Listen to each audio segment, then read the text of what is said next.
Couch Rider, Raven Report. Let's go. Ravens, Ravens, Ravens. Couch Rider. Ravens, Ravens, Ravens. We gon' ride out. Ravens, Ravens, Ravens. Couch Rider. We gon' ride out. For some of you Twitter gangsters, this is just a hobby, original sports perspective. You can't stop me. Couch Rider Report, it's reflective. Please respect it. You will get checked, and your knowledge will be tested. I ain't the coldest Raven, but this is my show. Shout out to the Barry White of rap for the beat, though.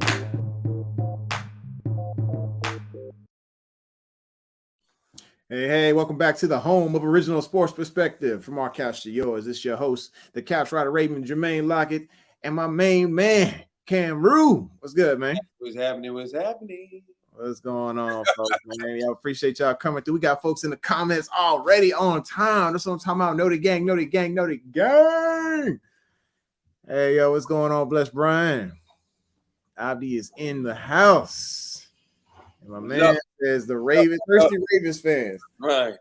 We're going to get to it, bro. We're going to get to it. Oh, Delicious is in the house, too. What's good, y'all? We early on it. They came early, man. We early. Oh, what's Big Ray? I seen him over there at FST. He came. He was like, let me switch channels. Come right back over here. What's good, man? Hey, I just want to say, appreciate all y'all that gave the birthday wishes yesterday. The birthday love, Big 39. Chapter 39 is 39. It's all good, brother. Oh, you getting fine like wine. That's how I go down. It's all good, man. Congratulations. Happy birthday to you. I appreciate it, man. Yeah, it was a pretty good birthday, man. So my wife, she normally don't cook fried chicken. In fact, fried chicken has been illegal in my home for years. Okay. It was like you could not, it was contraband up in this house. So, but she got with her bestie. They got a good recipe. And they cooked me some fried chicken yesterday. That was one of many amazing things that they hooked me up with throughout the weekend. We did an escape room, a Batman escape room.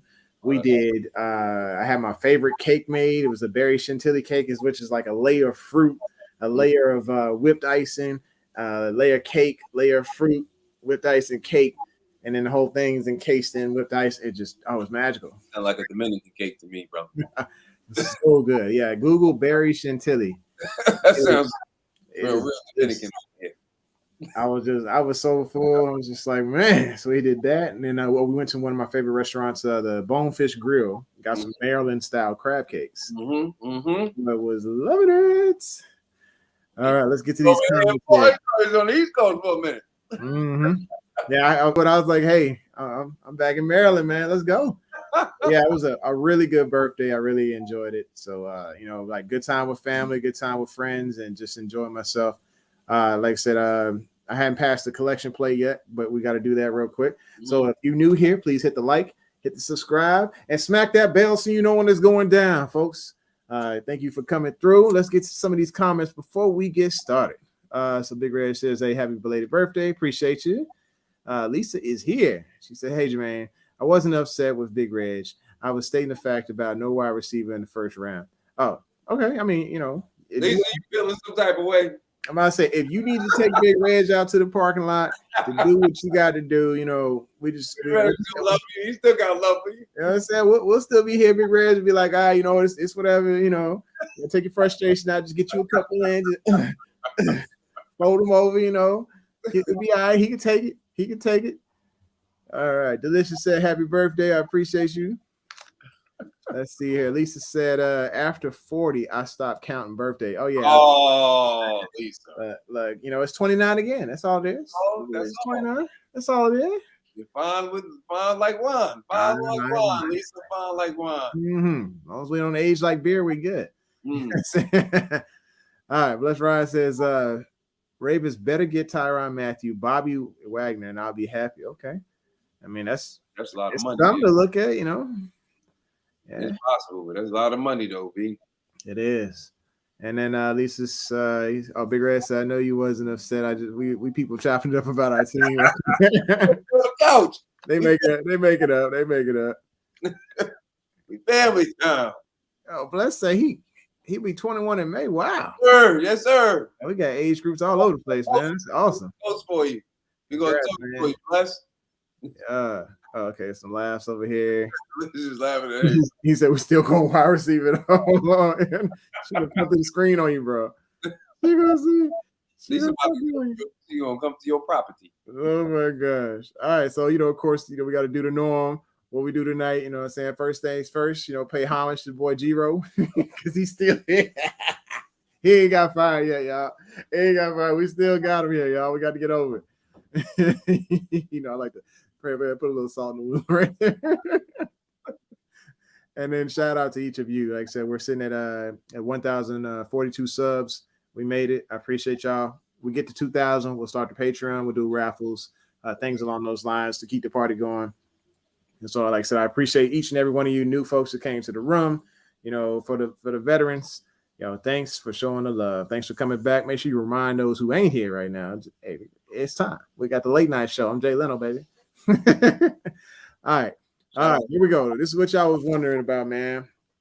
First thing first, let's talk about these thirsty Ravens. Yeah. So.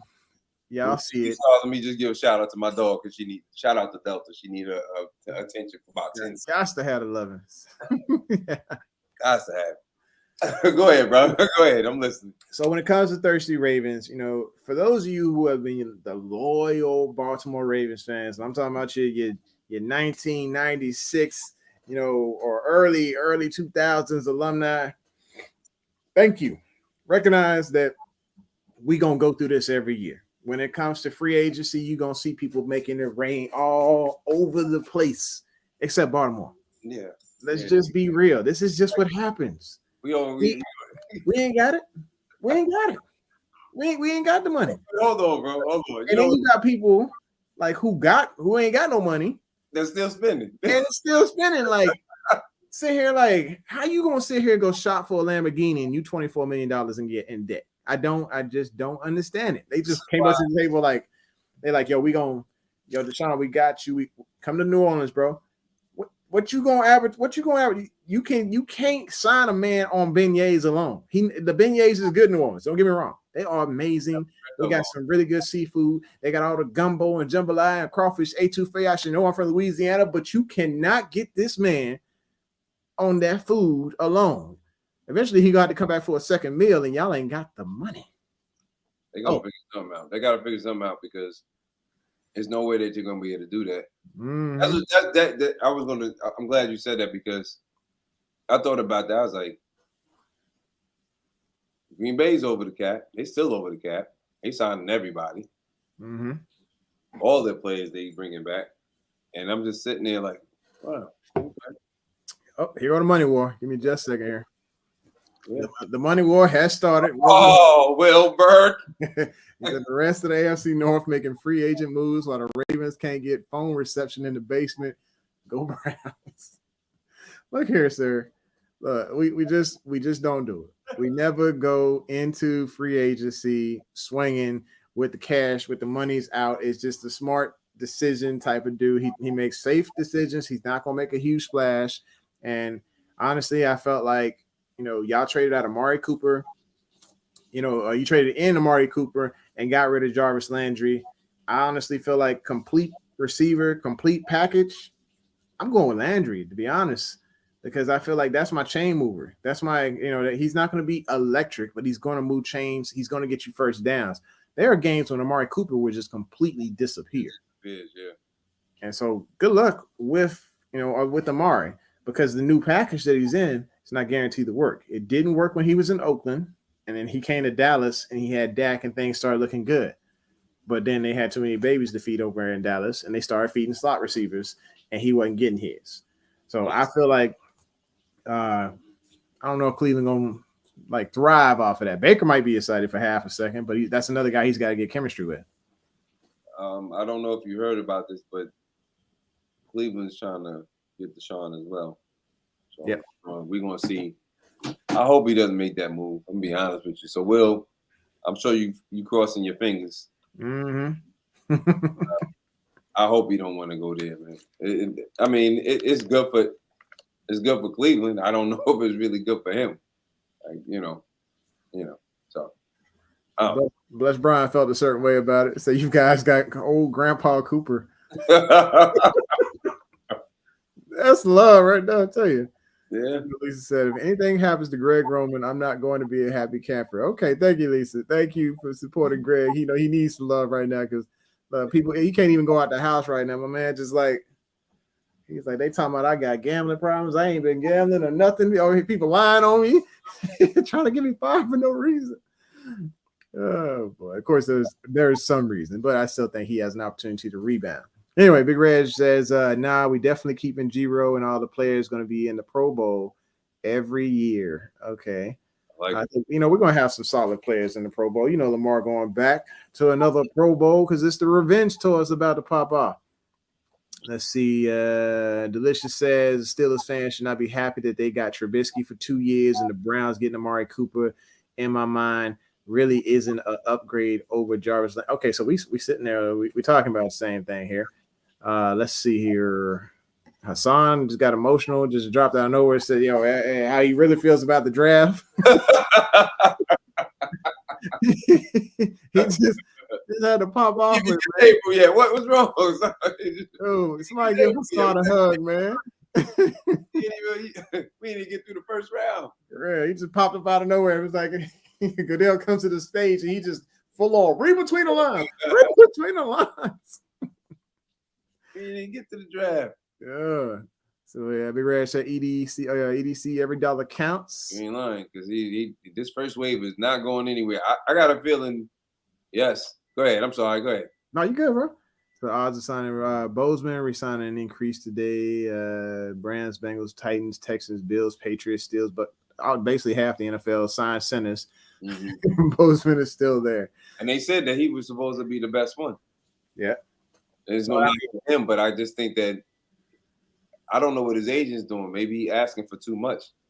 Probably. I think he doesn't recognize his value. He's waiting on more players to get signed. Right. So he can see what the value is of Bozeman. How can he come to the table with these stats that there's no real blueprint right now on the market of a center?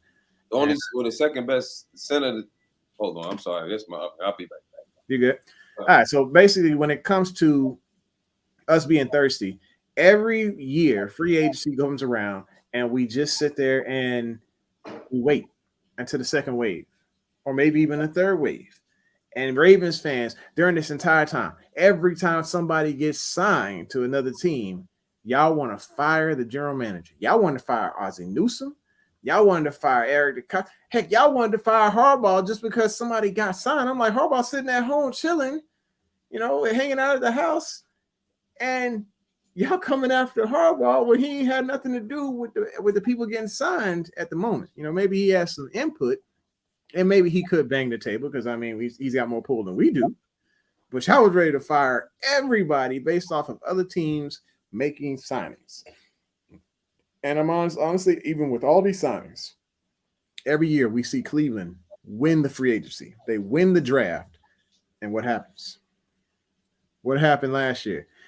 If you looked at any of the talk shows before the season started, Cleveland was a top 5 team in the power rankings because they won the draft and they won the free agency. Look at them. Just look at them. They still struggling. Just like us, folks. They just a little bit above us right now. But just for this year. Anyway, you said Landry doesn't take games off. Browns got denied by Deshaun Watson. I heard some salty Browns fans. He just don't want him. He don't want him. I'm sorry, y'all. I'm cooking. Yeah.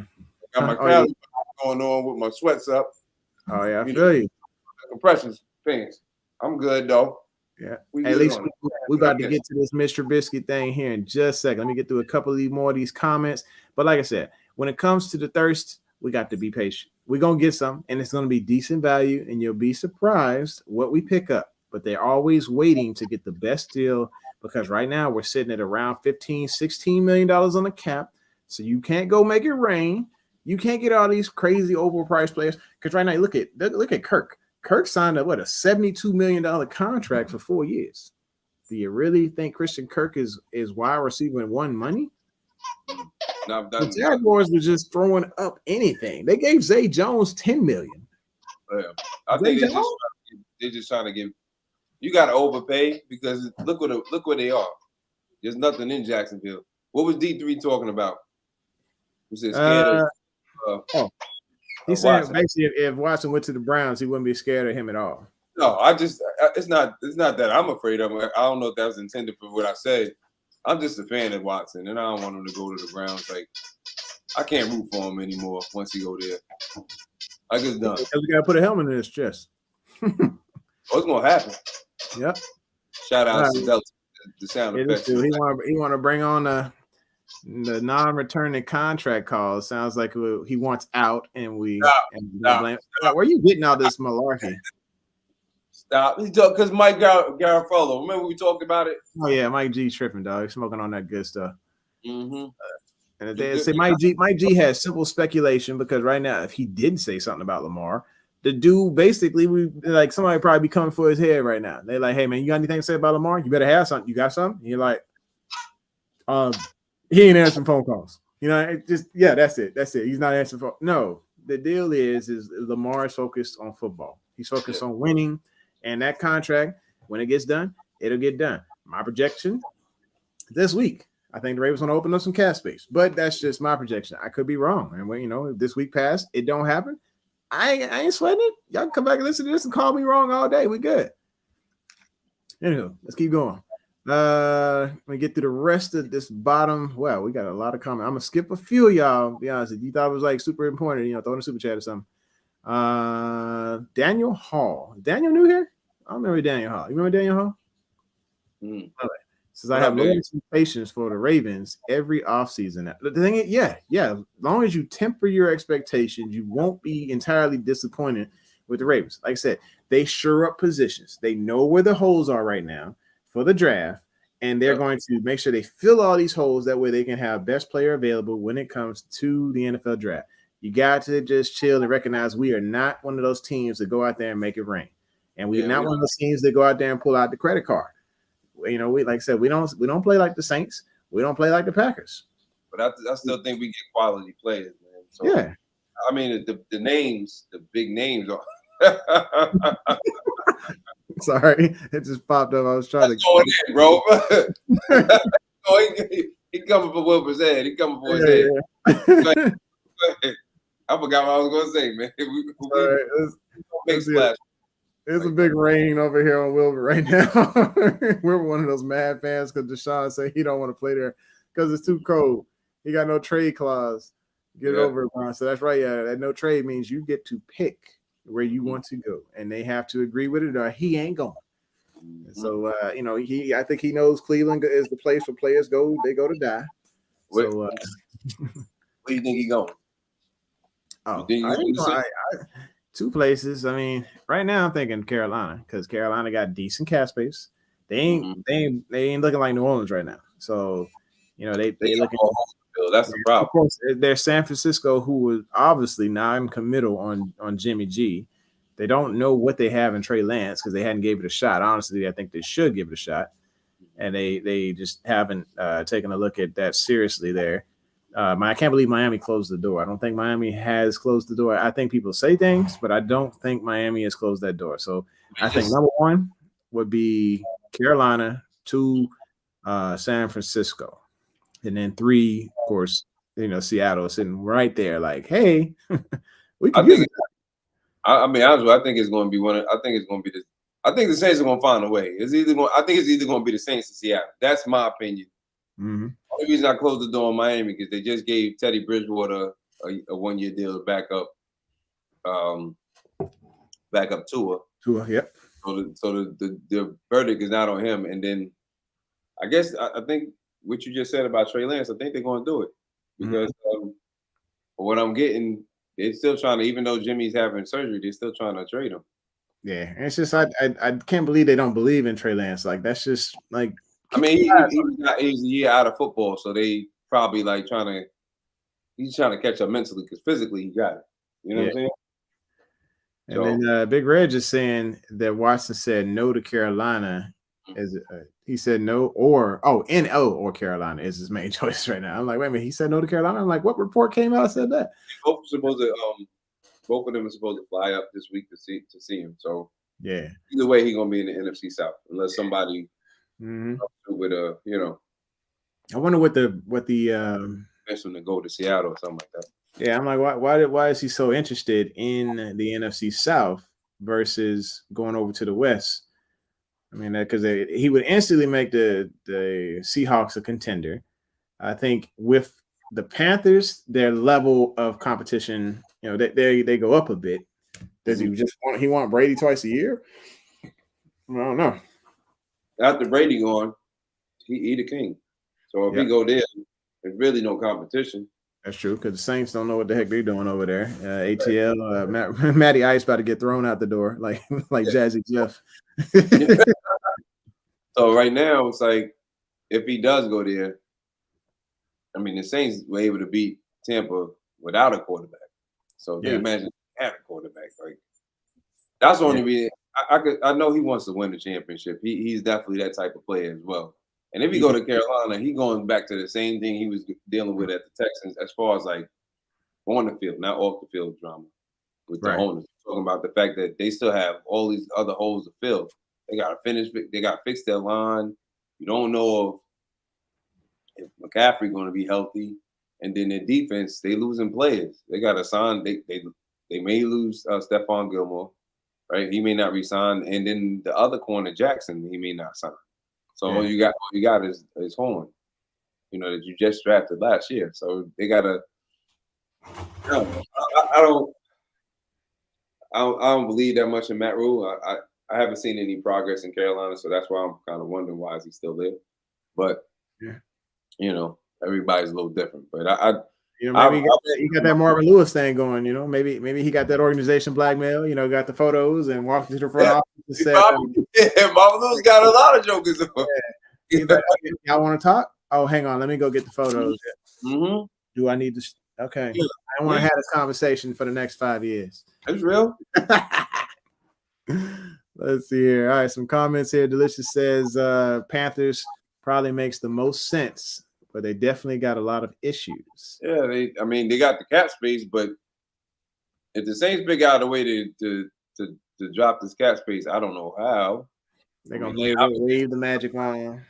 Bippity boppity. Yeah, right now. Right now in the cap space, offhand. I think they said they were sitting at 24 last I checked. Them Saints is. They must have got it down because they actually no, they cleared 18. I think just today with a restructure. I think that was Mike Smith. So let me see here. Cap space. They're gonna have to actually have him come on to do something. All right, let's keep here. Lisa, she had a funny topic here. She says, happy to hear Tom Brady's going back to Tampa. So let me tell you about my birthday. I'm sitting here chilling, minding my own business, having a great day, eating fried chicken, having cake. It was magical. And there was watermelon too. Yes, I embrace the stereotype, whatever. And then I look on Twitter and there it is, staring me right in the face. Tamisha Brady is coming back to the NFL. And it really put a damper on my day. But then I thought about it. I was like, wait a minute. Lamar is on the schedule for today. Yeah. So Jackson versus Brady part 2. I'm looking forward to that. Yeah. So it didn't turn out too bad of a situation. What do you think about it? Let's see. So we had Saints right now. Their cap. They somehow negative $9 million on the cap. They're gonna figure it out, bro. Freaking. This is why Graven keeps saying the cap is cap because stuff like this. That's why, because stuff like this happens. Maybe like cap is cap. All right, so let me hang on just 1 second. I think I have to remove myself from the screen for about 10 seconds so I can let my daughter escape. You're just gonna leave me up here chewing, huh? That's how you're gonna do. Lisa Williams, okay. Yeah. Like they've been talking up in this room like crazy right now. So here it is. Wilbur says Tom Brady unretired because rumors were that Baker was going to Tampa. Baker was Stop. going to Tampa. Brady Stop. didn't want Baker to become better than him. Stop. What, bro? Feel- I don't know feel we what they like a got in the water in Cleveland. I just don't know what's in the water. It's probably like Flint, Michigan water right now that you just sipping it out a fire hose. Just feel like a bad comedian. Let me try this joke. Let me see if this one works. Let me see if this one works about it. oh my gosh. He be having some. I'm telling you, he got this stuff written down. He like, I cannot wait for the show tonight. I'll tell you, Will be a stand-up comedian. We'll be on that stuff, dog. Yes. And this is what's going on. Lisa say you're retirement too short, if you ask me. You know, I talked about it all day. I was like, I'm sitting here looking at Tom Brady saying, hey, yeah, you know, I'm gonna go and spend more time with the kids and I'm gonna be a good dad, you know, spend some time with the wife, whatever. March comes around and he's like, man, forget them kids. I'm coming back to work. House. He figured out he ain't ready. He probably had to babysit for a week. He's like, hold on. Mm-hmm. I mean, give me another year. Just give me one more year, please. Probably told him to go back to work because he was probably sitting at the house driving her nuts. Mm. She was like, don't you have any goals in life anymore? Just go back. Just go. Back. Like Big White did. She's like, you gotta find something to do. Yeah. Yo, she's like, you gotta find something to do because you get on my nerves. You met him. He was like, yo, that's why I started. That's why he started commentating. He's like, man, I had to find another job. But if you ever watch Football Life with Michael Vick, he says it on. He's like, yeah, she was like, I do something else because I was bothering her in the house. It's like, hey, that house is hers. You bought that house for her. You always out of it any on the road. So when you come home and try to enjoy what you bought, they got plans, bro. You messing that up for them. Yeah, he's like, yeah, you don't recognize this Taco Tuesdays with the girls, and you over here messing the whole thing up. Don't bother. Let me be in the book club with y'all. What y'all doing? No, I gotta go. All right. Mm-hmm. Like, okay, babe, but I'm coming back. Like, don't worry about it. She's like, I got the Cabana boy over here, and you messing this whole thing up for us. We ain't having that. Ooh, there's some serious shots in here right now. This man said Baker wasn't even better than Jameis Winston. I don't know. What you think on that one? I think he right. First. I'm gonna eat my chip. I think you might be right, D. You might be right, brother. I think Baker and Jameis, man, I don't know. I think Baker was one of them dudes that just threw effort balls. He just be launching everything. Left-handed, whatever. Just launch this some gun down the field. Hopefully somebody get it. The more I think about it, the more I feel bad for Cooper because it's like, y'all didn't care that much about me. Y'all just let me go for a fifth and a sixth. Oh, that was money. And the thing was, I'm pretty sure they came to the table with the Browns and said, hey, look, we want X, Y, and Z. Yeah. They probably saw like, hey, let me just go and take a look at your cap space, see what situation. Oh. Mm-hmm. Oh, yeah. Oh, so you need to get rid of him. Okay. We got the dough. We'll give you a fifth. We need the dough. It's sad because I know it was his last year on the contract. Yeah, I think it was. Yeah. I know he probably at Cleveland will and like, nah, just let me play this out, brother. We're gonna play this out. I'm good. Landry was like, look, I like the situation with Cooper. He's like, we can make this work. And then they was like, nah, we can't because the money you getting right now, we need that for him. So that's why he was like, let me go ahead and find another spot. Yeah. I heard he might be coming to the crib. Might be coming to the crib, boy. He might come here. If he comes to the castle, it's a problem for. Oh my gosh, dude! He would be a sick route runner, and he could probably mentor Prochet, probably get him on a 1-year deal or something. Man, listen, get him in for 1 year at the crib. I'm gonna need your number, Wilbur, because I'm gonna call you every time he make a play. Every time he score a touchdown, be like, yo, what's up, Wilbur? What's up, boo? How you doing? I'm gonna text him number 80 every time. Remember that number? You miss him? They still going off about the book club. So I'm big. Got denied entry to the book club. It's a little slow on the feed. Anywho, what we wanted to talk about was definitely the free agency piece. So you see other teams, they're making crazy purchases right now. Other teams are maintaining players. But one of the things that we did see was an AFC North opponent signing a quarterback, and that was Mitch Trubisky. So dude's 28 years old. I'll be right back. Yeah. So you're looking at a guy he's 28 years old right now, and he was picked above Watson and Mahomes back in the day. So somebody thought pretty highly of him in college. They thought pretty highly of this guy, and he did okay in Chicago, but it obviously wasn't enough to convince them to completely marry it up to hook it up with him, because they sent him to Buffalo. And then in Buffalo, he had 6 games that he played, but none where he was the actual starter. But here's a guy who has 64 total touchdowns, 38 interceptions, 87 QBR, and his record as a starter is 34-23 out of 57 total games. I mean, he played 4 years with the Bears. He had one Pro Bowl selection, had 2 playoff appearances, and like I said, 50-some starts. He's not a bad quarterback. He is a bridge quarterback for the Steelers, no doubt about that. But I think when it comes to Mitch, it's nothing exciting to get crazy about. And I think they're just going to let him come in there and compete, because I still think Haskins has an opportunity to start there. I think they're done with Rudolph. I just don't think they're convinced that this is the guy at all, which is why they brought in Trubisky. But I'd love to see what the competition looks like for them. He's got some decent weapons. When he comes in, if he gets the actual start, he has a thing for running backs that are shifty and that can catch the ball.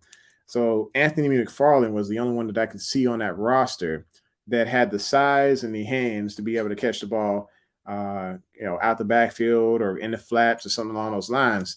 Because he's 208 pounds. So small enough, to where he can actually catch the ball out the backfield and do something with it. You need shifty backs who can do something with it, because he was a big fan of Tariq Cohen when he was in Chicago. So anyway, let's see what y'all talking about right here. We'll go back up. So Wilbur says, that's okay. We still be sweeping the Ravens. We're still sweeping the Ravens, even if Jarvis goes there. Highly doubt it. No, sir. No. This is part of the revenge tour, and you just happen to be a victim on our path of destruction. Sorry, it is not happening. We're going to take Cleveland down. I say at least one of the 2 times we play, we're taking y'all down. All right, Big Red says, oh, heck no, I want a wide receiver, but not a wide receiver 2. Yeah, you want a wide receiver 1, we get it. Yeah, you want all the wide receivers. And then Delicious says, we get another wide receiver, you got to be 6'3" and over. Well, we saw what happened with we saw what happened when we got a 6'3" and 6'4" wide receiver. What is that? 6'5". That's Boykin. Did we use him? No, we didn't use him. And you got a guy right now that's 6'2" that plays like he's taller than that with Bateman, and giving him an opportunity to shine as the X, as that number, I say number 1, but it'd be 1A versus 1B with Hollywood if Hollywood decides to stick around, which we're all thinking that's going to happen. At least I am. So, but yeah, we don't need another big type wide receiver that we're just not going to use. You need to stick with the wide receivers we got right now because they play big enough. Wallace actually plays pretty big as well. He's just got opportunities. We're going to go back. We're going to go back a little bit. We're going back. First, let me say something to Wilbur. I don't know what you're smoking out there in Cleveland. It sound good. It sound good what you saying. That's about it. It don't look good. It's laced. He got that laced. Yeah. Good stuff. When you beating us, when we got jokers literally off the couch. I don't even know how you can afford to smoke with all these gas prices high as you still getting it in. Like, gee. Going back to Boykin. Gotta remember, you did a video before the season started last year. You was like, Boykin is not the one. Not the one. You said you did a video. Now you don't know if you remember this because you were talking about Prochet, how good Prochet is. I know you're a big Prochet fan. Yeah, and I was a big Boykin fan once upon a time too. Oh, For the guy. It's really think about it. Most of this is Boykin's fault. This thing, he started 2 years. He don't go for the ball. He's 6'4" and he don't go for the ball. Yeah, It he's should be aggressive, man.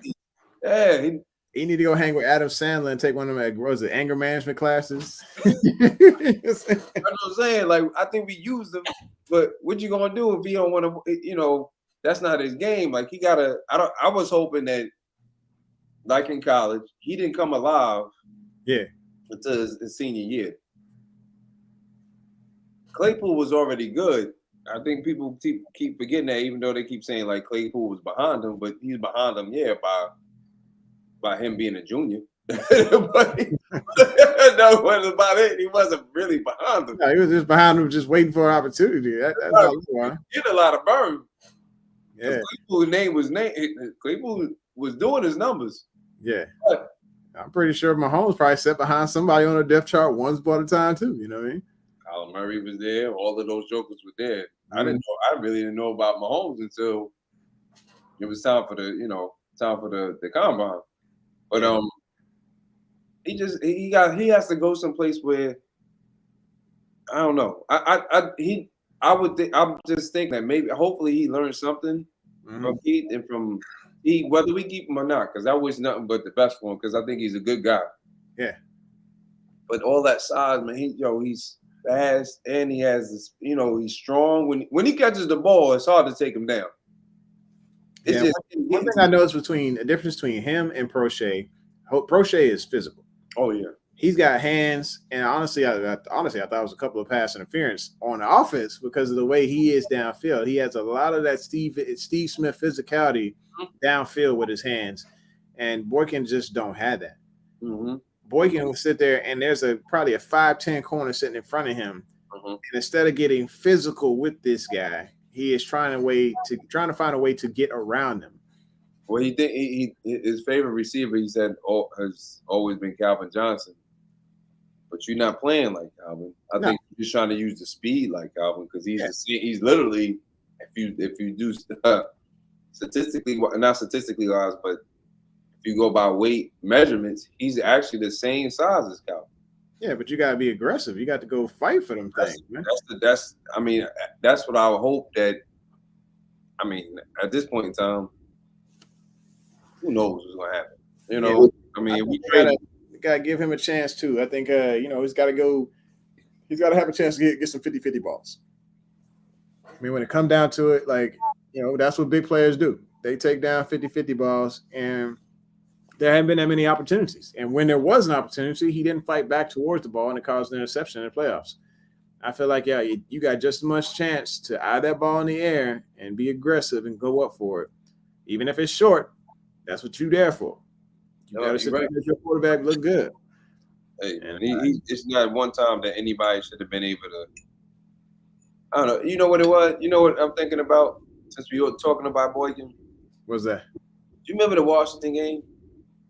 Yeah. I remember the games with that first pick that Lamar threw, right? Yeah. He was supposed to run an out route. Yeah, miscommunication. Out route or was about either one. He was out. I can't remember the route either. The out route was just supposed to be a back shoulder. I think he was supposed to cut harder on the out route, and he did not come back to the ball or come back to the sideline hard enough yet. Right.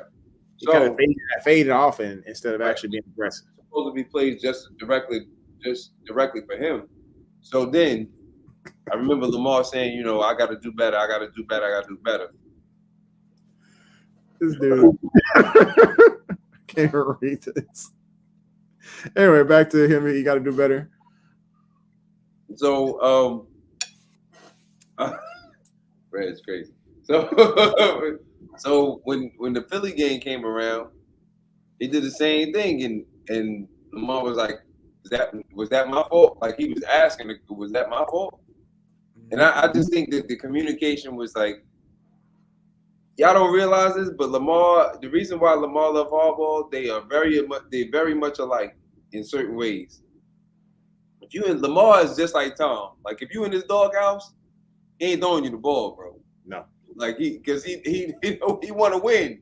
He ain't Yeah. throwing you the ball.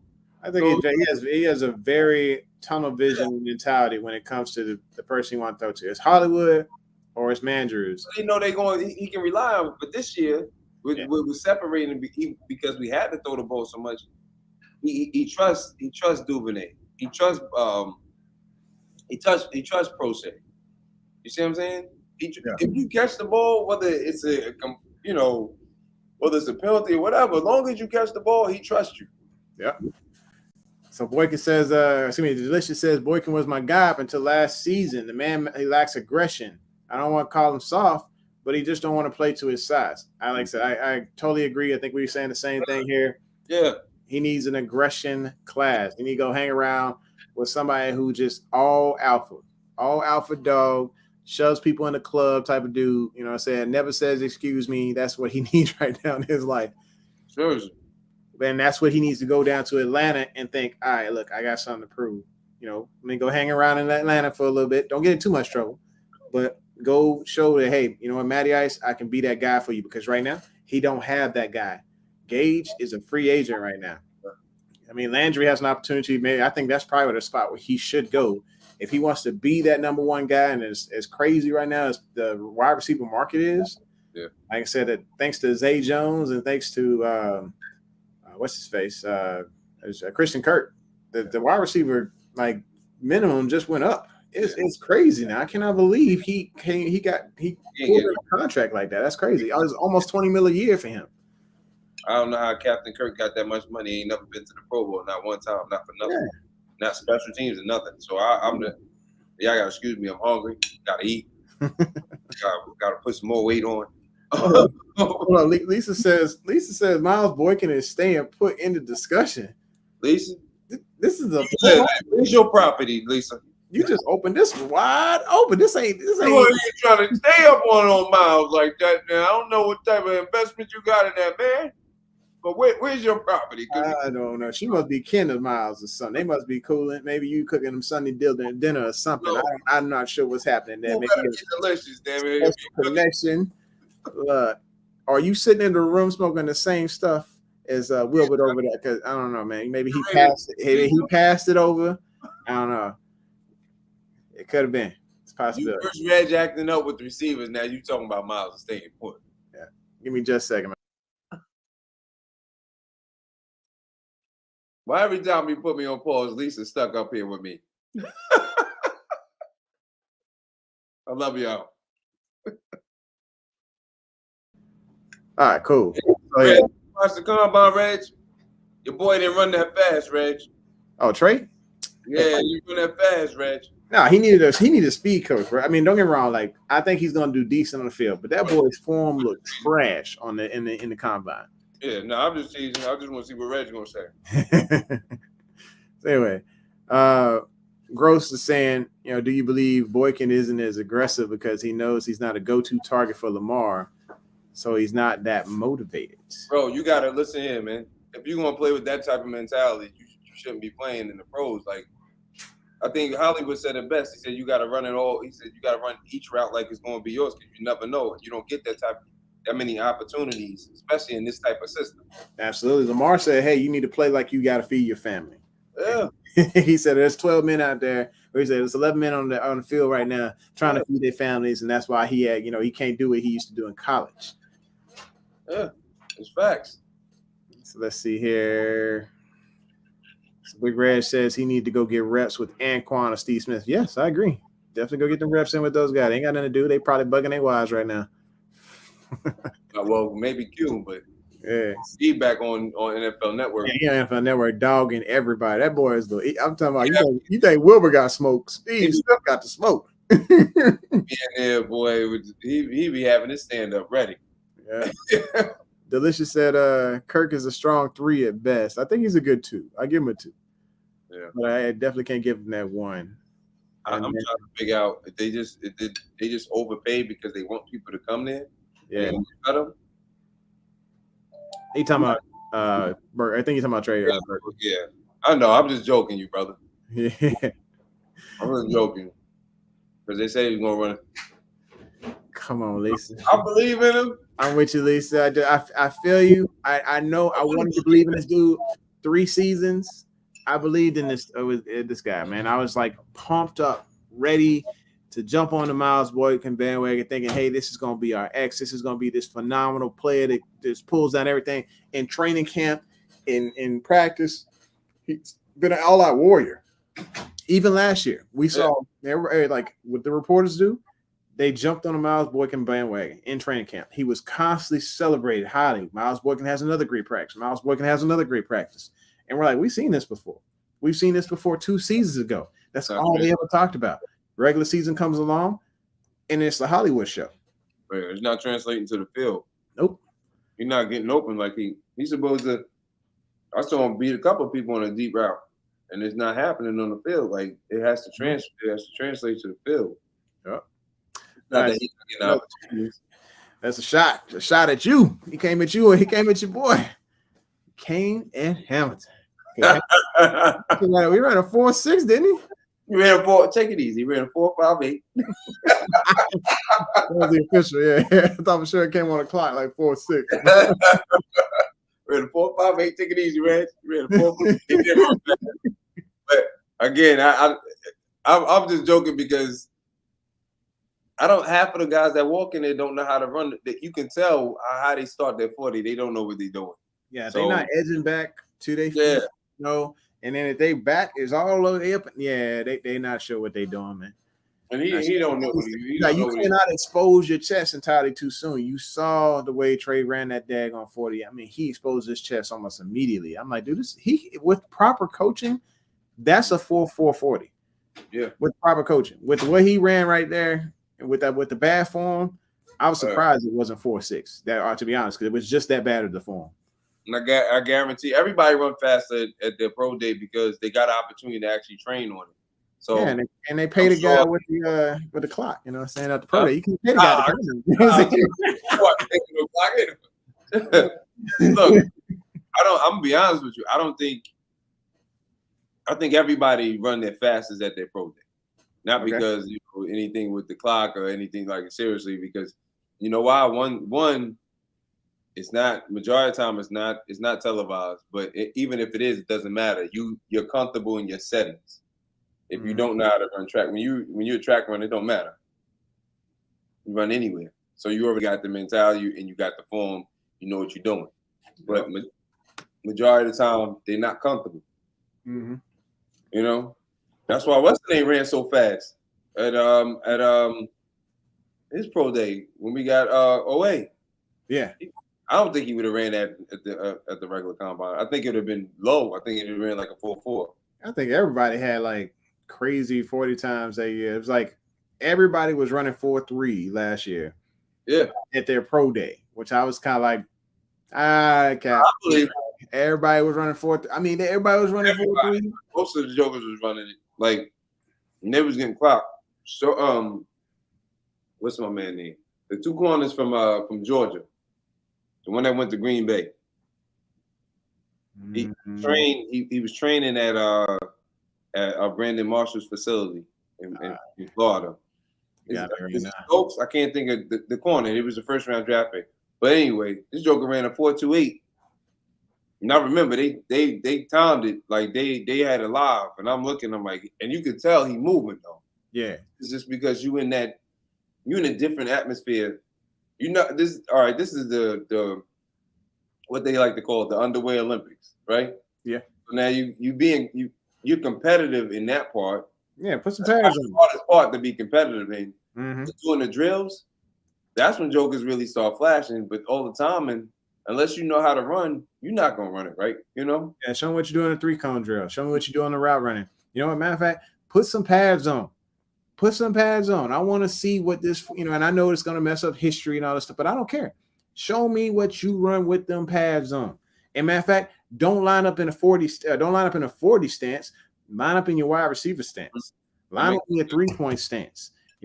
Show me what you would run in the regular game if you need to chase somebody down as a corner. If you need to chase somebody down as a defensive tackle. And what you going to run when you run that route. Show me that wide receiver stance and how you explode from there. And then I believe you 40 times. They started changing a lot of the they brought in different workouts opposed to what they had normally.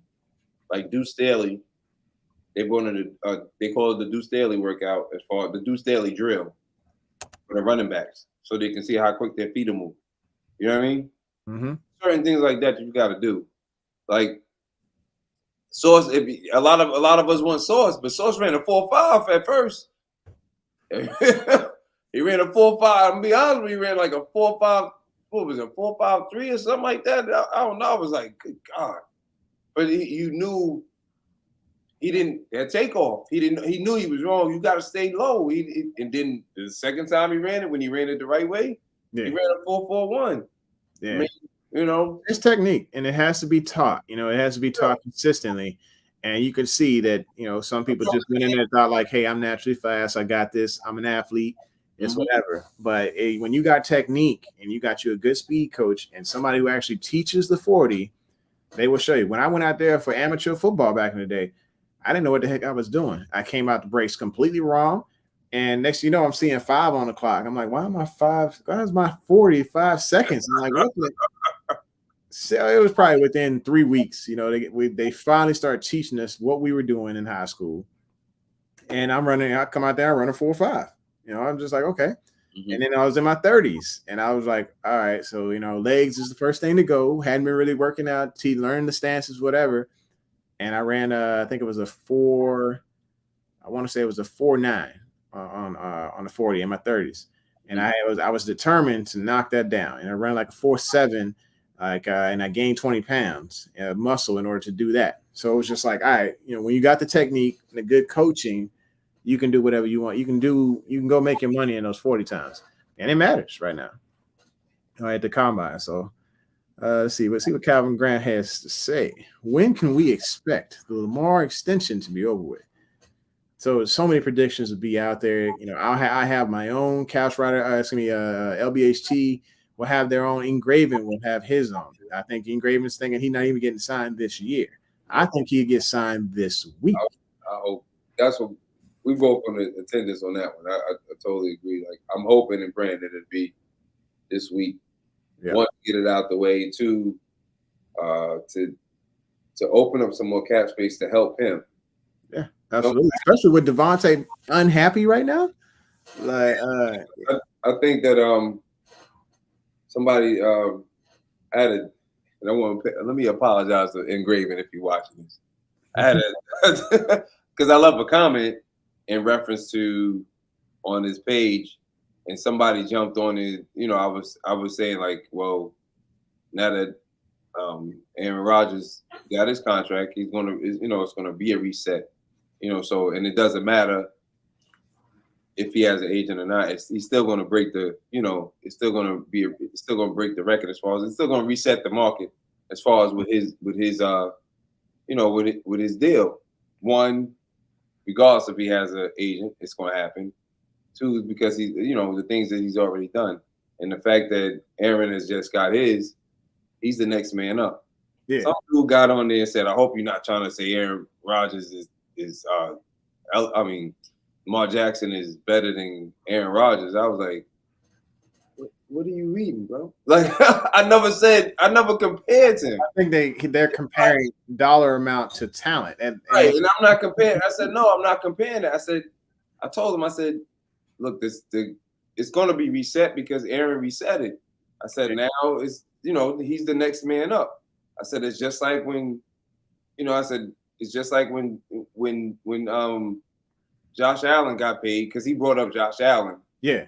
I was like, well, he's already going to be in between. He's like, Josh Allen, I forgot what number he said. I said, Josh Allen's getting paid like 43 a year. 43 a year. This dude told me that Lamar shouldn't get more than 25 to 32. This is where they start smoking that crack. You know, and the thing is, look, Kirk Cousins just put a freaking mask over his face and a hoodie over his head and just robbed the Vikings for $35 million a year. And he basic. Lamar is electrified. Thank you. He's going, like, the numbers basically, like I said, the starting point for negotiations, like EDC has already mentioned, is the Allen contract. Yeah. It is the Deshaun Watson area. It's the Dak Prescott area. That is the starting point of negotiations right there. I told this dude before you go any further. I'm sorry. I told this dude. I said, listen. I said, if he's able to do this, it's going to help him. You know, just like with Josh Allen. I said, with to bring in more players. I said, you know, that way we can build around him. I'm not building a super team around nobody that's only good in the regular season. I said, bro, this is a team sport. It's a team sport. That's why you do what you have to do. Same thing. I said, if we just pay him the highest amount, I said, unfortunately, we might just fall like same thing that's happening in Dallas with Dak. We went to, I don't know if the dude was half reading or, you know, somebody, you know how people skim through stuff and they just not reading, but he's like, Josh Allen is better than Lamar because he's done this in the playoffs, and Lamar hasn't done this in the playoffs. And I'm like, he's been watching ESPN. That's all it is. Then he's saying you saying with the whole thing with Dak doesn't make any sense. And you know, I said, boss, I said either you don't watch football or you just talking. And then recognize the value of them. I'm not going to say the choice words I have for him because he was starting to get on my nerves. Because I was like, yo, I'm done with this conversation. You said what you had to say. I said what I had to say. We good. Yeah. I come back, bro. My phone was blowing up like it was a text. I was getting dude. I was like, I said, all right, listen here, mother. You know, sorry, y'all. All right, you know, how we do on couch. Go ahead, couch. Go ahead. So Big Red says if Lamar is smart, then he'll wait unless they offer $55 million. That is an extreme amount over the number that I was thinking in my head. I'll be honest with you. So I'll be honest. I don't think it's going to be above Aaron Rodgers' number. I think it'll be closer to the range of Aaron Rodgers to Pat Mahomes. I'd say 46. 46 would seem like a decent number or whatever. It's not saying that he's better than Pat Mahomes because the money does not equate talent level. I am saying this is a superstar player. This is a market decent value. I think they overpaid for Aaron because they wanted to convince him to stay for the extra years so that they could backload that money to get out of the cap heck that they're in right now.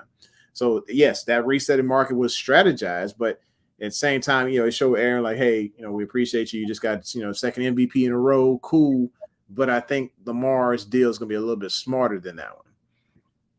I think that I'm just wondering. I'm curious if Lamar was watching, if he was watching Get Up this morning because they talked about Tom Brady and how Dominique Foxbury brought this up. He said Tom Brady's been cheating the system this whole time. He has a cheat code. His cheat code is that I take this amount of money so you can bring in all these players so I can win.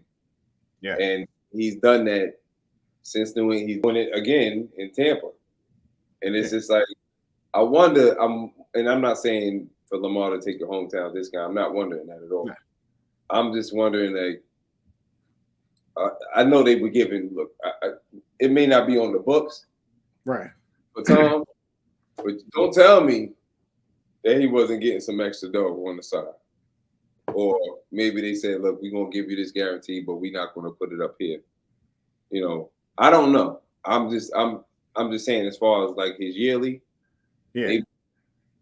he's never except one time. Like I said, except one time him being the highest paid. Other than that, he's never tried, and he's well deserved to be in the highest paid every time. Mm-hmm. And even now, he's going back there. He's only taking $20 million. That opened up more room for them for Tampa. So I'm wondering, what is Lamar thinking? You know, as far as his legacy, as far as what he wants to do, because he's going to get paid regardless. Yeah, I think, you know, if he decides to take one of those crazy disrespectful numbers, whatever like that, then yes, you know where his heart is. His heart is, hey, let's go build this championship. Let's make it happen. And there's nothing wrong with that. And honestly, you know, as long as we get him for future years, I'm happy. Unless he can do, like, only thing I think that Kirk Cousins has done that's very smart is that every contract is guaranteed. He don't leave nothing on the table. It's always fully guaranteed. Fully guaranteed. This man said the greatest I've seen his cousins. No, I think Sam Bradford. He's smart. Yeah. You know what he said he got his whole plan from. He said, look at basketball players. He said they're gonna get their money regardless. Baseball too. He said we don't have that guarantee. He said so it doesn't matter if I sign for a bit, and it's the truth. He said they don't want me tomorrow, they're gonna cut me. He's smart. Like just give me up front. I'll take the 35. Hand over fist. Hand over. You ain't even gotta give me nothing else fully guaranteed. Just give me my dough. I know it's all mine. You know, it might be the smartest move you can make, though. To be honest with you, you know. Hold up, man. Somebody said Scott Hall died. The wrestler. We talking about the dude who do the Too Sweet, the Wolfpack. I never watched wrestling like that. I don't know what that is. So he was pretty cool, man. He was one of the coolest Wolfpack members, whatever. And it was Hall and Nash. It was these two wrestlers. They started the NWO, and they was the bad guys at one point in time. Which one that is? Yeah. So Nash was like the super tall one. They call him Big Sexy, and then Hall was the alcoholic. And he was the shorter guy who he always got on. He had a toothpick, and he'd be like throwing the toothpick at me. Like, hey yo, and everybody. That's Scott Hall. Yeah, that's Scott Hall. Now I know you're talking about. Oh man. Yeah, so he died. That's crazy. Anyway, let's go back. Football. Big Reg says 46 is a slap in the face, mainly because Kyler is going to get 50. I don't. It's just going to happen though. But look at what we got to put up with now. Christian Kirk getting paid $25 a year. Yeah. You know Hollywood next. I think Kirk got 35. Yeah, Kirk got 35. Christian Kirk got 35. Oh yeah. Well, yeah, he got. Oh, did he? 35 a year? Or not Christian Kirk? No, you talking about the wide receiver? Yeah. He got like 18. He got 18, 19 a year, something like that. Okay. So then, yeah, we talking about Kirk Cousins now. Kirk Cousins got 35. Yeah.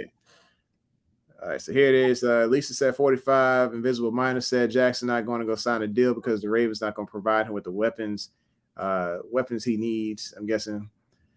What's the weapons? Tell me what the weapons are, because it ain't receivers. Yeah, he got receivers, man. You know, the thing is he need protection. Yeah, the protection. And I ain't talking about Trojan. I'm talking about like get this man. Get this man a line. Still need a defense, bro. We gotta. If you want a championship, we gotta have everything. We trying to get everything together. When people say the weapons, I'm trying to figure out what's the weapons. I mean, the biggest fall that we took is the fact that, and EDC said it, he did the wrong thing as far as he was assuming that everything was going to be okay with the line. Yeah. Because you brought in a former Pro Bowl tackle that played left tackle. You try to move left to right tackle. That's kind of it's different footing. It's totally different. It's like switching everything you did and say, hey, do it backwards. So I don't know. It's the success. I'm trying to figure out how did that conversation go, but he said he learned from that lesson. And look, and people got to remember, I know he's been there forever, it seems like, but it's only his, third year? He's going on his fourth year being a GM. So he's learning. And he really hasn't made that many bad decisions. That might have been the only one. I think it's a lot of people that they get mad because they see other people get signed by other teams that they had their eyes on and they was all gushing over. And because EDC didn't have the same mentality as them, they get frustrated and they're like, fire EDC. That's not the mentality to have as a Ravens fan, because you're going to be more and more upset going forward because they don't think like you. They don't think like me. Sometimes I get a little thirsty and want a certain player, want a certain wide receiver, want a certain, tight end. Sometimes I get my B-Reg on and go a little crazy. No, but we gotta think of, what was our record this year? It was bad. It was bottom of the North. No. I'm saying what was our record offhand? I can't. What was it? 9? Is it 8-9 or 7 and something? Was it 8-9? I think it might have been. I know we wasn't above 500. Okay, so this is the only losing season that we've had under EDC. Yeah, like basically last losing season we had Wasn't since 2015. That was the last time we and then before that was 2007 when we got the doors blown off us by like pretty much everybody except for the Patriots because we almost beat them there. Yeah, exactly. So we got to think like 8-9, man. Good job, man. I don't know. I don't know what. If everybody was healthy this year and we had a horrible season, then I could understand. But being the fact that everybody was damn near on the couch like us, yeah. I mean, and we still almost made it. We would have made it to the playoffs if Lamar was playing. We'd have won at least. I want to say 4 of those 6 last games, at least 4. So even on his worst game, we won. Yep. And this worst game was really against Cleveland, not even against Miami. His worst game was against Cleveland, in my opinion. Yeah. So EDC's on a budget, not trying to be against, so we can compete with these other teams. He's not trying to compete with these other teams, like as far as the money wise. He is making smart, sound decisions, and it's on a budget. You're baller on a budget, and I can understand that. I understand, like yes, there are times when we want to go all out, make something happen, like with this Darius Smith thing. With Z coming back, and I think that's what we're gonna move to next here, real quick. Is with Z coming home. If he comes home, this dude's last contract, he was making $16.5 million a year. Baltimore's cap room right now is about 16.5 or something along those lines on the year is what we have in space.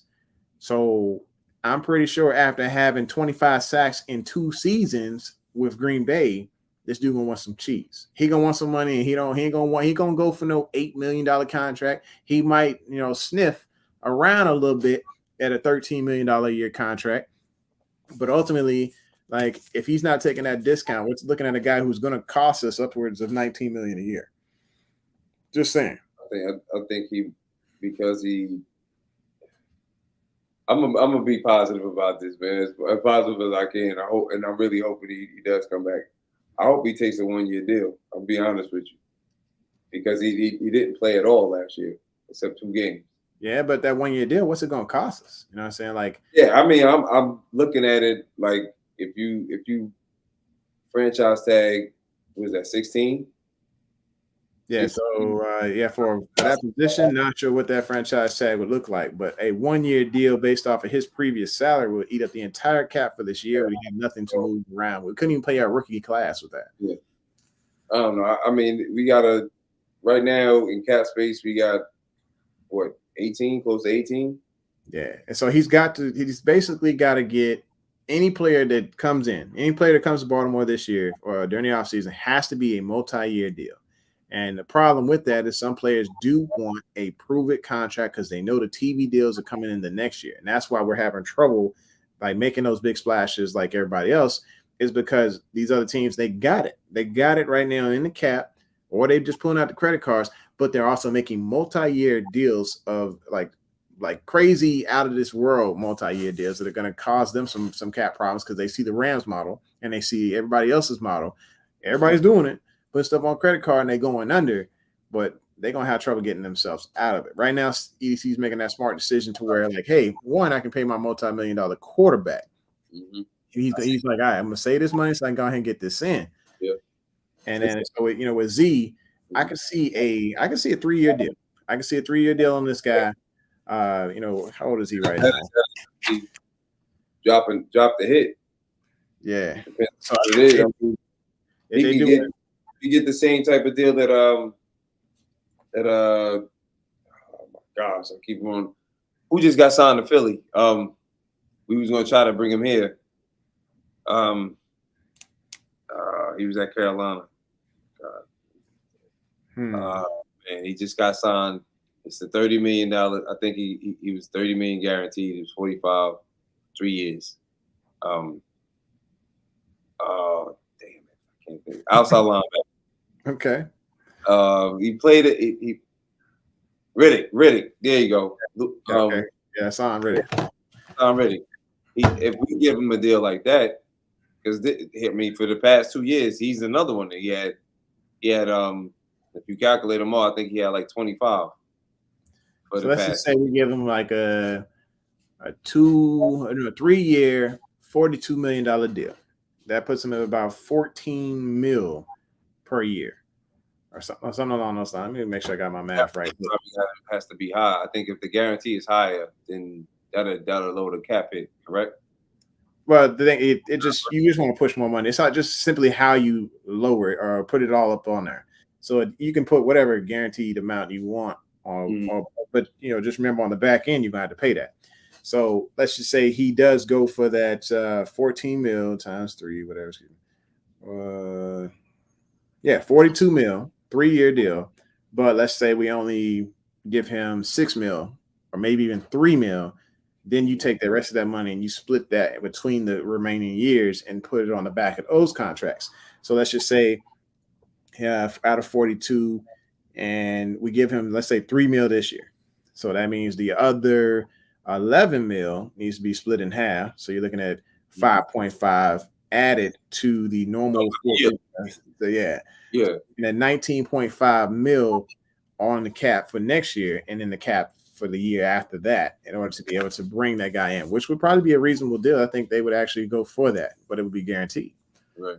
So let's see here. There's some pretty good comments in here. So Tanja, I forgot to tell you, hey, what's going on? Welcome. Bill Sills, I see you in the room. We're gonna show you some love real quick, bro. We hadn't seen you. I don't think we showed any of your comments. So you can only kick the cap down the road so far before it bites you in the in the butt. By the way, though, yes. So the Saints next year, you're going to see this team extremely hurt.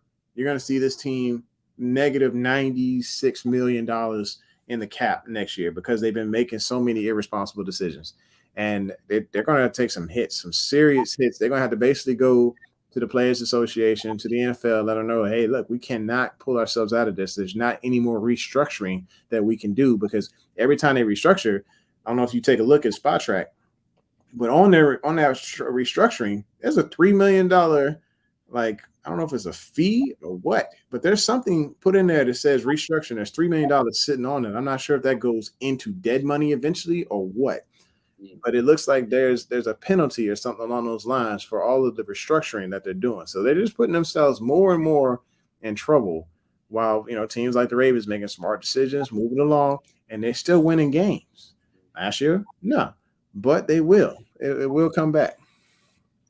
Let's see, Tanja, yo, what's up? She said the Chiefs pay Mahomes, and they're making moves right now as we speak. Come on, I don't say seal the farm, but this is ridiculous. I think he's basically saying the Cap's cap, or she's saying the Cap's cap. Yeah. So I mean, based on how they rolled Pat Mahomes' money out, that leaves them some leeway to do some things, and they can just do restructures with a few people to get them back in good standing. They're going to be one of those ones that kick some money down the road. They will, but the TV deals will come in and help them next year. Even if the TV deals come in and bring the cap to $229 million next year, where I think was what was projected, it's still going to hurt the Saints, because that only gives them 20 mil of relief. They still got to figure out how to make up the extra 80-some million that they screwed themselves over with.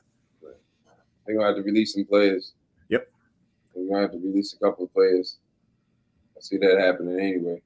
Yeah, absolutely. And I think, like I said, with us, there's still availability to get up to probably 32 million if they wanted to do some of those rollovers and stuff. It's just that he has to move a couple pieces around, but he's trying to see what this second wave of free agency looks like before he makes any moves. I think that's why they only restructured their core players, the ones that they really want to keep, like Johnson, and I don't think they spoke to Kamara, but they restructured his. They restructured Lattimore's. They restructured one other player. I'm not sure. I can't think of offhand, but I think that's why. That's probably why. I think did they sign the tackle back, or you don't know? Who that? The Ravens? No, the Saints. Teron? No, he's still the number one out there. I think he's one of the top agents out there to be picked up. And they can't sign him back right now because they're trying to go into negotiations with Deshaun. So that could be an issue. So Tom just saying that Baltimore just don't know how to do it. No, Baltimore clearly is aware of how a cap is worked and how to throw some money on the back end. It's just they won't. It's not that they don't know how. It's the motivation behind it, because they're like, hey, look, in the end, let's just say we throw this money on the back end, do something crazy, and then they can't see a area to where they can re-sign Lamar. Next thing you know, Lamar's a Miami Dolphin because we couldn't figure out how to pay the man. You gotta remember they did that 10-year deal actually, and it makes more sense now after you said what you said. Yeah. As far as restructuring, that 10-year deal that they did with Lamar, with Mahomes was smart because that's the only person that they ever restructure. If you ever he had like $6 million on that first year. Yeah, they restructure him every time, and they'll have to. They're probably not getting hit with the 10 million, with the 3 million, because they're not restructuring a lot of players. They're restructuring one player, open up enough cap, do whatever they have to do. And he's one of those ones you're like, all right, look, I'm not getting rid of this guy like ever, or at least for a very long time. So they're not worried about the dead cap money or whatever, because dead cap is really only if that player is not on the roster, and that's the money that you're basically still having to account for, because you already paid it forward in a bonus, because that's where that dead cap comes from. You sit there and you front money that person. And players love it. They're just like, oh, y'all need to make it room. I'm willing to negotiate. Let me get my money up front. I know you said I had like 160 million, but y'all only said so much was guaranteed. So now, guess what? I need some of that money up front. If y'all want me to go ahead and do this restructure, and they'll pay the money up front, call it a roster bonus, and then throw money back on the back end. That's what we call a credit card. So let's see. I got a couple more comments here. D3, what's good? So maybe we should focus on Honey Badger and Shavarius Ward from the Chiefs to help secure our DB room. You want both? I don't want Ward. I don't want Ward either. I don't think he's that good of a corner. Yeah, I mean, I don't want to. Nah. I don't like that so much. Nah, I'd rather pull somebody out the draft and pull somebody that's a meh for me. I like Honey Badger D3. I'm not too secure on Ward. Like I don't know. I don't know. I don't know what they teaching over there as far as how their corners play. Their safeties play great. Their corners, boo boo. Yep. In the boo boo. Let's see. The Saints are only $6 million over the cap, and they still got all their guys. The thing is they look, bro. There's a lot of restructuring. That's what we're talking about, Reg. Yeah, Reg, it's gonna hurt. They gonna hurt, man. They gonna hurt next year. And right now, if they decide to go get Deshaun, guess what? They still gonna get hit for a nice little chunk. Now let me pull up this boy contract, because they can't pull him in unless they do a full-on restructuring the second he gets in the door. And you got to wonder if Deshaun's going to want to go for something like that. He probably will. Only reason he probably will, because that's probably the best place he ever going to play, man. If you really got to choose between New Orleans and Carolina, you're going to want to go to New Orleans. Now, if you go to Carolina, he's closer to home. Yeah. Of course, because he went to Clemson and he grew up in that area, I believe. But if he had the Saints, it's a pretty good deal actually with Deshaun, because he got it's a $35 million salary this year, and then 20 next year. Mm-hmm. And then of course they had the Panthers or Saints, they would have an out the next year. They would be able to save $32 million if they dropped him that year. So yeah, dead cap would be $5 million. Cap savings in 2024, 2023 would be $32 million. If they do anything, they're probably going to, instead of restructuring, they're just probably going to give a couple of guys extensions, and Alvin will be on that list. He's been under his contract for a couple of years, so I think he's allowed to redo his contract, because the Dallas just did that with DeMarcus Lawrence. I didn't know he wasn't a free agent, but they extended his they redid his contract, extended it, and gave him 30 million. That's because they were trying to. That's the credit card. They trying to make space. They got to make some space so they can make some moves. Yeah, because he wasn't going to take a pay cut, so you had to extend him and guarantee some more money someplace else.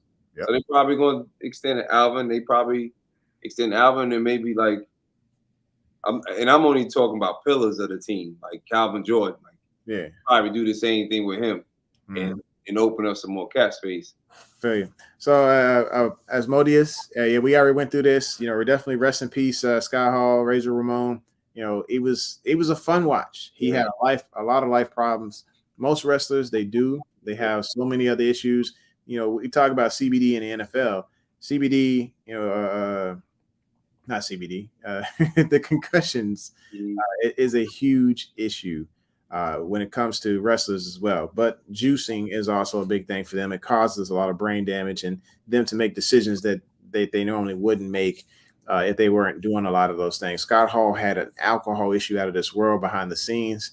And, I wish him and his family the best, or wish his family the best. And, let May rest in peace. I really did like the guy when he was in the Wolfpack, but, it was just ugly behind the scenes stuff. So, definitely best wishes to his family. So let's move forward here. I'll read a couple more of these and we'll go into our next topic, which was the fullback Ricard. And we'll talk about it. So Asmodeus again says, I think I prefer Za'Darius or Bobby Wagner more than Honey Badger. I think his best game was against us. What do you think? I would love for us to get Za'Darius and Barry and Bobby. That would be perfect. And then we get it, and then we just finish everything else off in the draft. I mean, those would be the biggest two splashes. My prediction is that hopefully we're able to get both, if not one. Mm-hmm. And Collins is still up there. I know we talked about it before, but I think we're going to trade for a tackle. I feel a trade coming on someplace in between during this free agency path. I got a feeling that we're notorious for it. So, and Dallas is still trying to make some moves. Yeah, we got like 5 4th-round picks, so I could see something along those lines coming up. Let's see. Come on now. Yeah. All right, so here it is, man. This is what I wanted to talk about here. Ricard, there are reports saying that Pat Ricard wants to get paid tight end money. Yeah. But Baltimore's offering to make this guy the highest paid fullback in football. I don't get what's wrong. I don't see what's wrong with the picture here. Like, bro, he caught 5 touchdowns in 5 years. 5 touchdowns in 5 years. And you want to be paid like a tight end. Sure, we can pay you like a tight end, but you ain't gonna get paid top tight end money. You know what I'm saying? Like right now, let me show you what top fullback in the league right now is Derek Watt, as far as money wise. I ain't saying talent. $4.7 million. Baltimore probably wants to give him a deal of $5 million a year. Deal. Yeah. I think he's looking for what Juice is getting paid. What Juice is getting paid? I gotta go check on fullback. Juice. Juszczyk is probably getting paid. I think he's trying to compare himself to Juszczyk because Juszczyk is a fullback / H-back / tight end / weapon. They call him a weapon over there in San Francisco. Juice is different, bro. Juice is definitely different, and don't get me wrong, Pat Ricard in his own right, nobody wants to tackle a 400 or 300 some pound like receiver. It's difficult. But here's another comp. TJ Hawkinson, $4.9 million per year. So that's tight end. Noah Fant, $3.1 million per year. So I mean, what are we talking about? Like, hey, you want to be paid like a tight end? I'll make, if we got to compare you to other tight ends, let's compare the stats. And TJ Hawkinson is on a whole nother level than Pat Ricard. If we just saying, hey, you want to be paid like tight end? Then shoot, okay. Here's $3.5 million, buddy.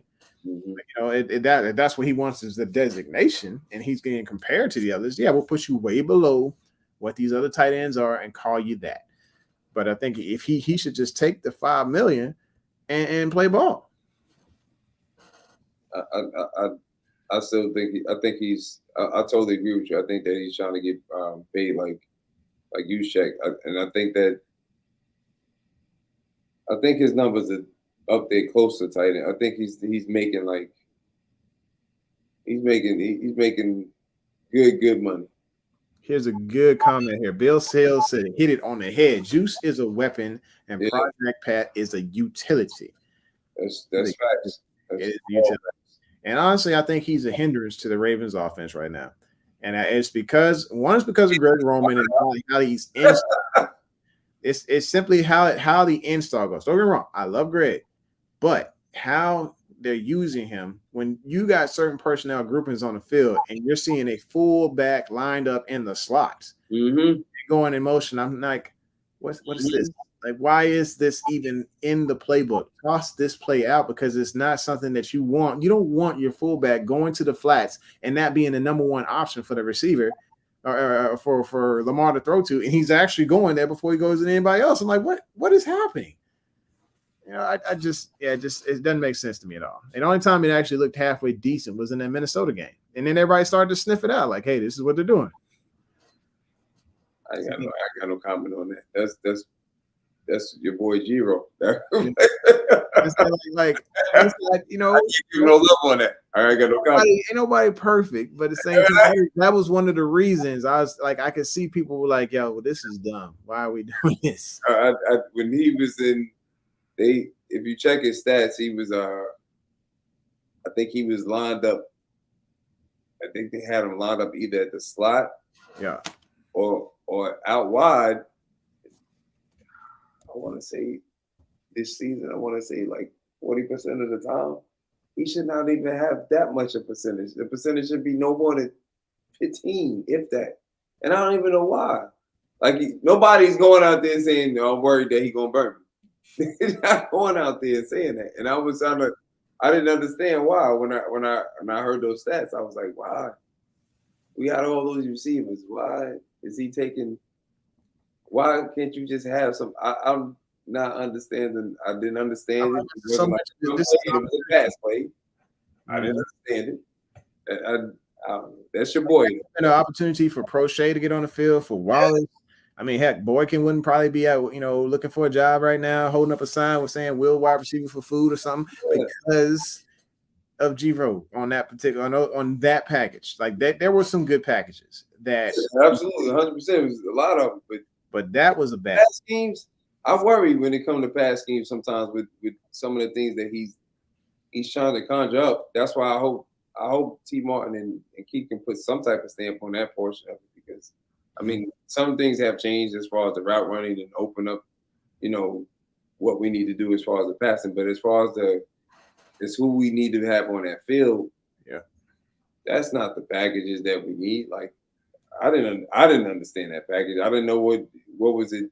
Who we trying to fool? I think what they was trying to do is like mix it up to where when he goes in motion that they could actually snap the ball and do a read to the running back and having him lead on that, which is it makes sense, but they weren't doing that. They were simply checking to the pass and then going to the flats, and it didn't look good.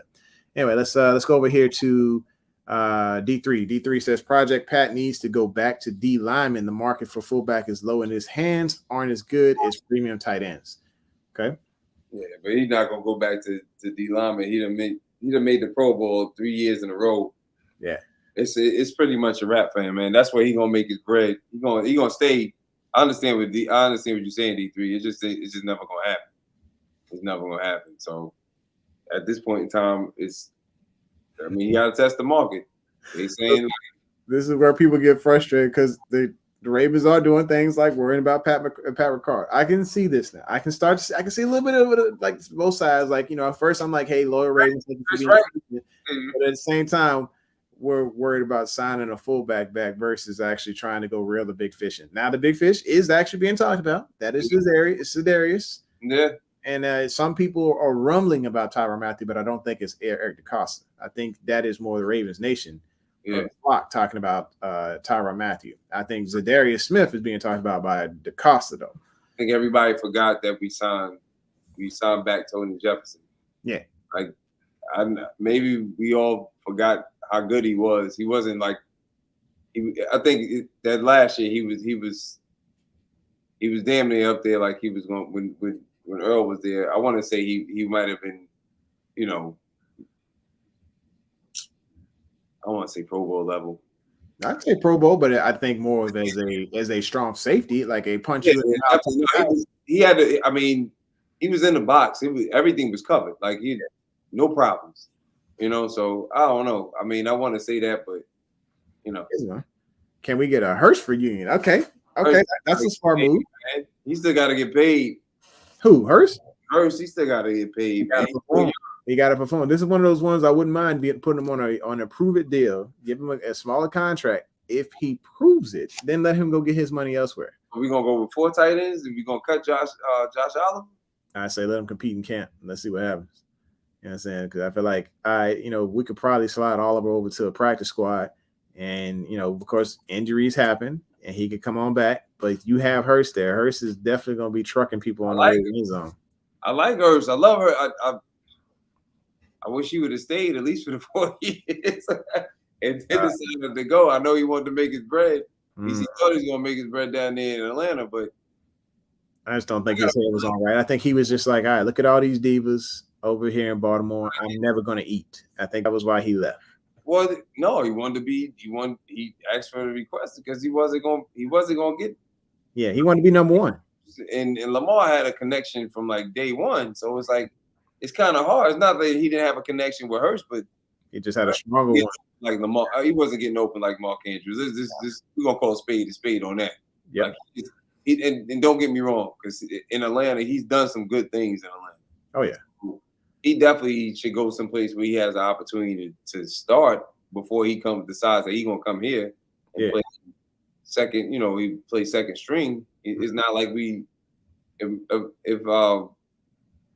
I mean, that's the whole thing. If Boykin, not Boykin. See, still talking. This is Lisa's fault. Hey Lisa. Well, the whole tight ends are healthy, we good. I want him to get paid, man. I like him. I think he's a good tight end. Yeah. I honestly feel like he might go to like the Jets because they need a tight end. Well, no, they just signed old boy from Cincinnati. Their tight end. He didn't sign him back to Cincinnati, so I can see. Yeah, the Broncos need a tight end right now. Broncos need a tight end. They just got rid of Fant. They sent Fant to Seattle. Giants need a tight end. Yep. So he's gonna go. Ingram's a free agent right now. Yeah. Huh? Ingram is a free agent, huh? He just got signed to the Jaguars. Oh, he did? Oh man, Jaguars. They told you they were making moves, man. They were doing everything. They overspending, but they spend it. Yeah, they spending it. And the thing is like right now, they're putting together pieces, and it might look like something in the regular season, but they are overpaying for those pieces right now. I think they could have got those for the cheap. Yeah. Like Kirk could have been a second wave type of wide receiver to be signed. Yeah. Zay Jones, 100% third wave training camp, veteran minimum, whatever. Zay Jones ain't nothing. Yeah. But they paid that man $10 million to come over there. I'm pretty sure he was just like, I don't know. Oh, Zay Jones is going to Jacksonville as well? Yep. $10 million a year. I'm like, how did he pull that off? Who was the blackmail? I'm telling you, that agent sit there and pulled a magical deal. He just throwing away money. For real, they ain't had nothing. They ain't know no better. They ain't know no better. Anyway, so Chris White says, I'm looking at the Chargers and the Ravens got us out here talking about Prochet and Boykin. We're rooting for the great value Vant franchise. It hurts. I know it there's a lot in there. It's some truth. You know what I'm saying? Like, yes, but you got to look at the cap. Look at the cap that the Chargers had. Chris coming in here with the fire, yo. The start of the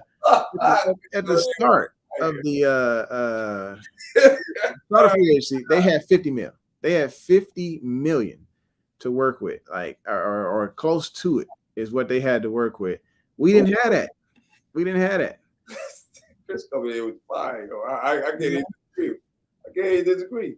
Yeah, I can't disagree with that. He got some good stuff here. So, all right, let's see what Tanja said. It says, all the centers gone. We don't have to get Linderbaum in the draft. I wouldn't be mad. I would not be mad. You probably be mad. You probably be ticked off. I told you. As long as I get me a fat boy in the first round, we good. All right, I'll be really excited. All right. Because Linderbaum, like I said, he been getting mentored. Yeah, by the main man, Hall of Fame. You know what I'm saying? Don't send in the first round, bro.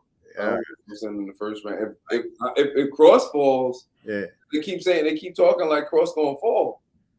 Yeah, and he's marked as the second best offensive tackle behind what's the brother out of North Carolina State? I can't I can't think of his name. You know what I'm talking about. The I offensive tackle. I gotta look at my list. Pronounce his last name. I ain't gonna butcher it. It's him. Okium or whatever his name is. Right. It's him, Cross, and Neal. Those are the top three. And they keep talking about Cross is gonna fall down. Oh, Ikem Ekwonu. Iguanu. Yeah. Iguanu?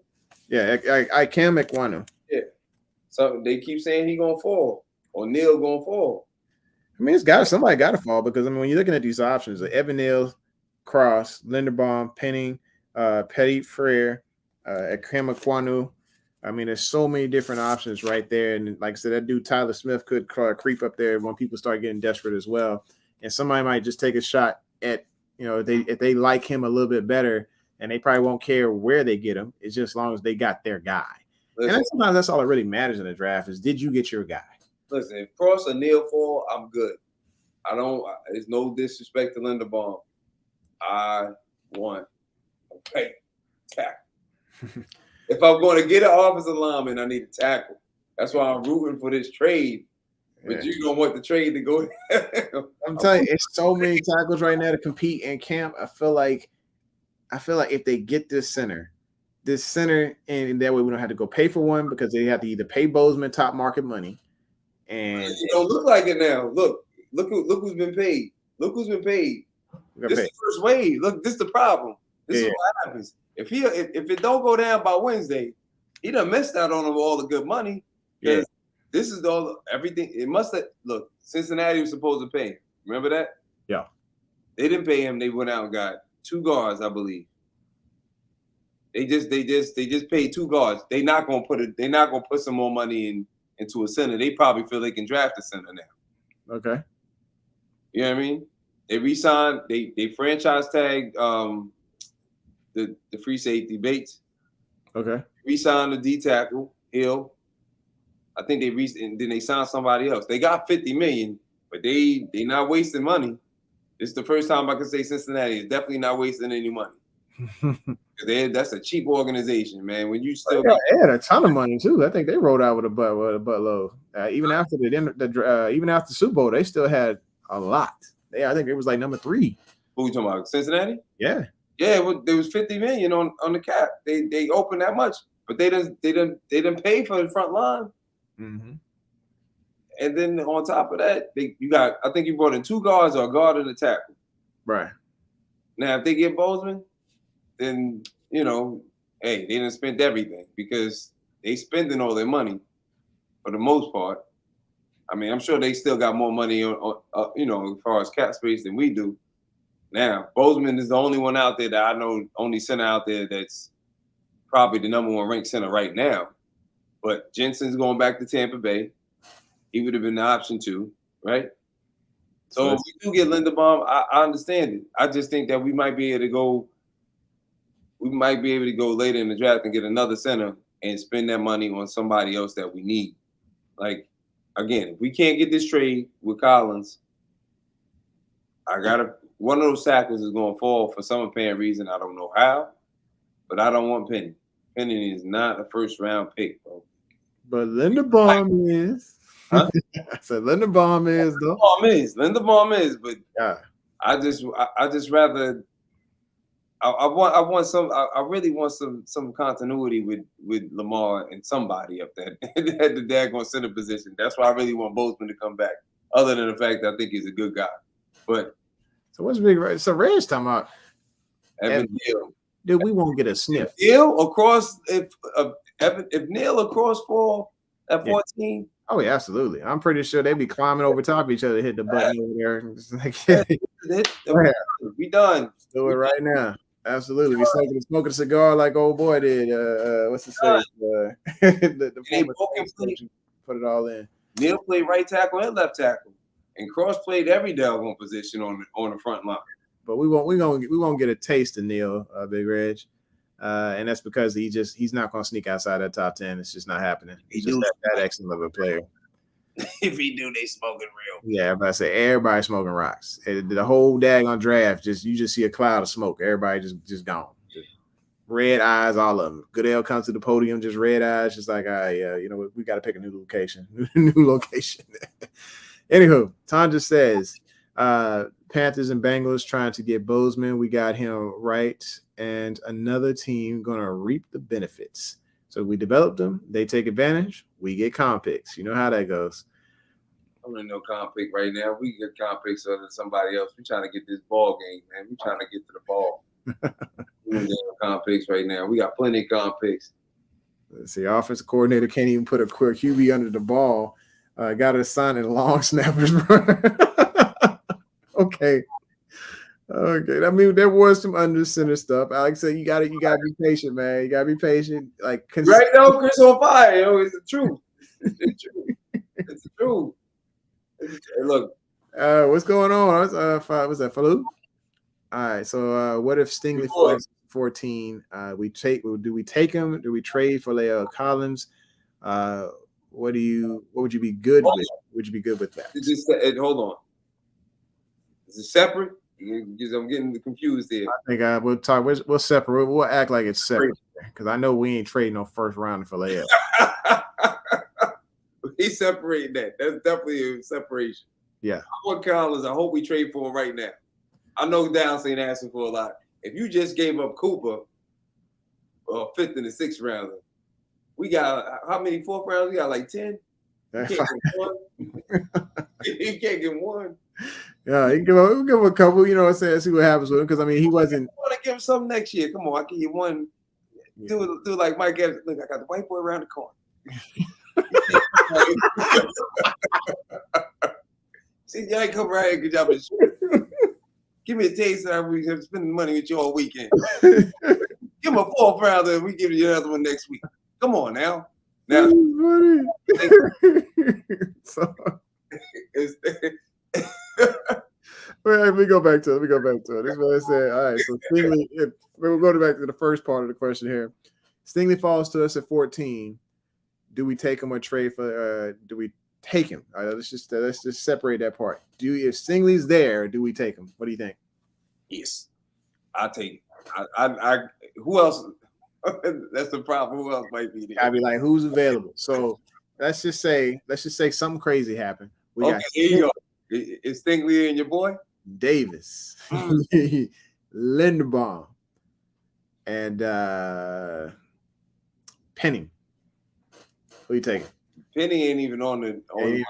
I figured he was off. He was first off voted off the island. He first to get booted off the boat. Yeah. If we trade back. Oh, Hamilton. Sorry, Hamilton. Hamilton's there. Hamilton. Yeah, Hamilton's there. Whoa. There. Linderbaum and Davis. There's your four. Whoa. I don't know. I don't know. Let me count my money. You got the wallet over. Come on, roll up.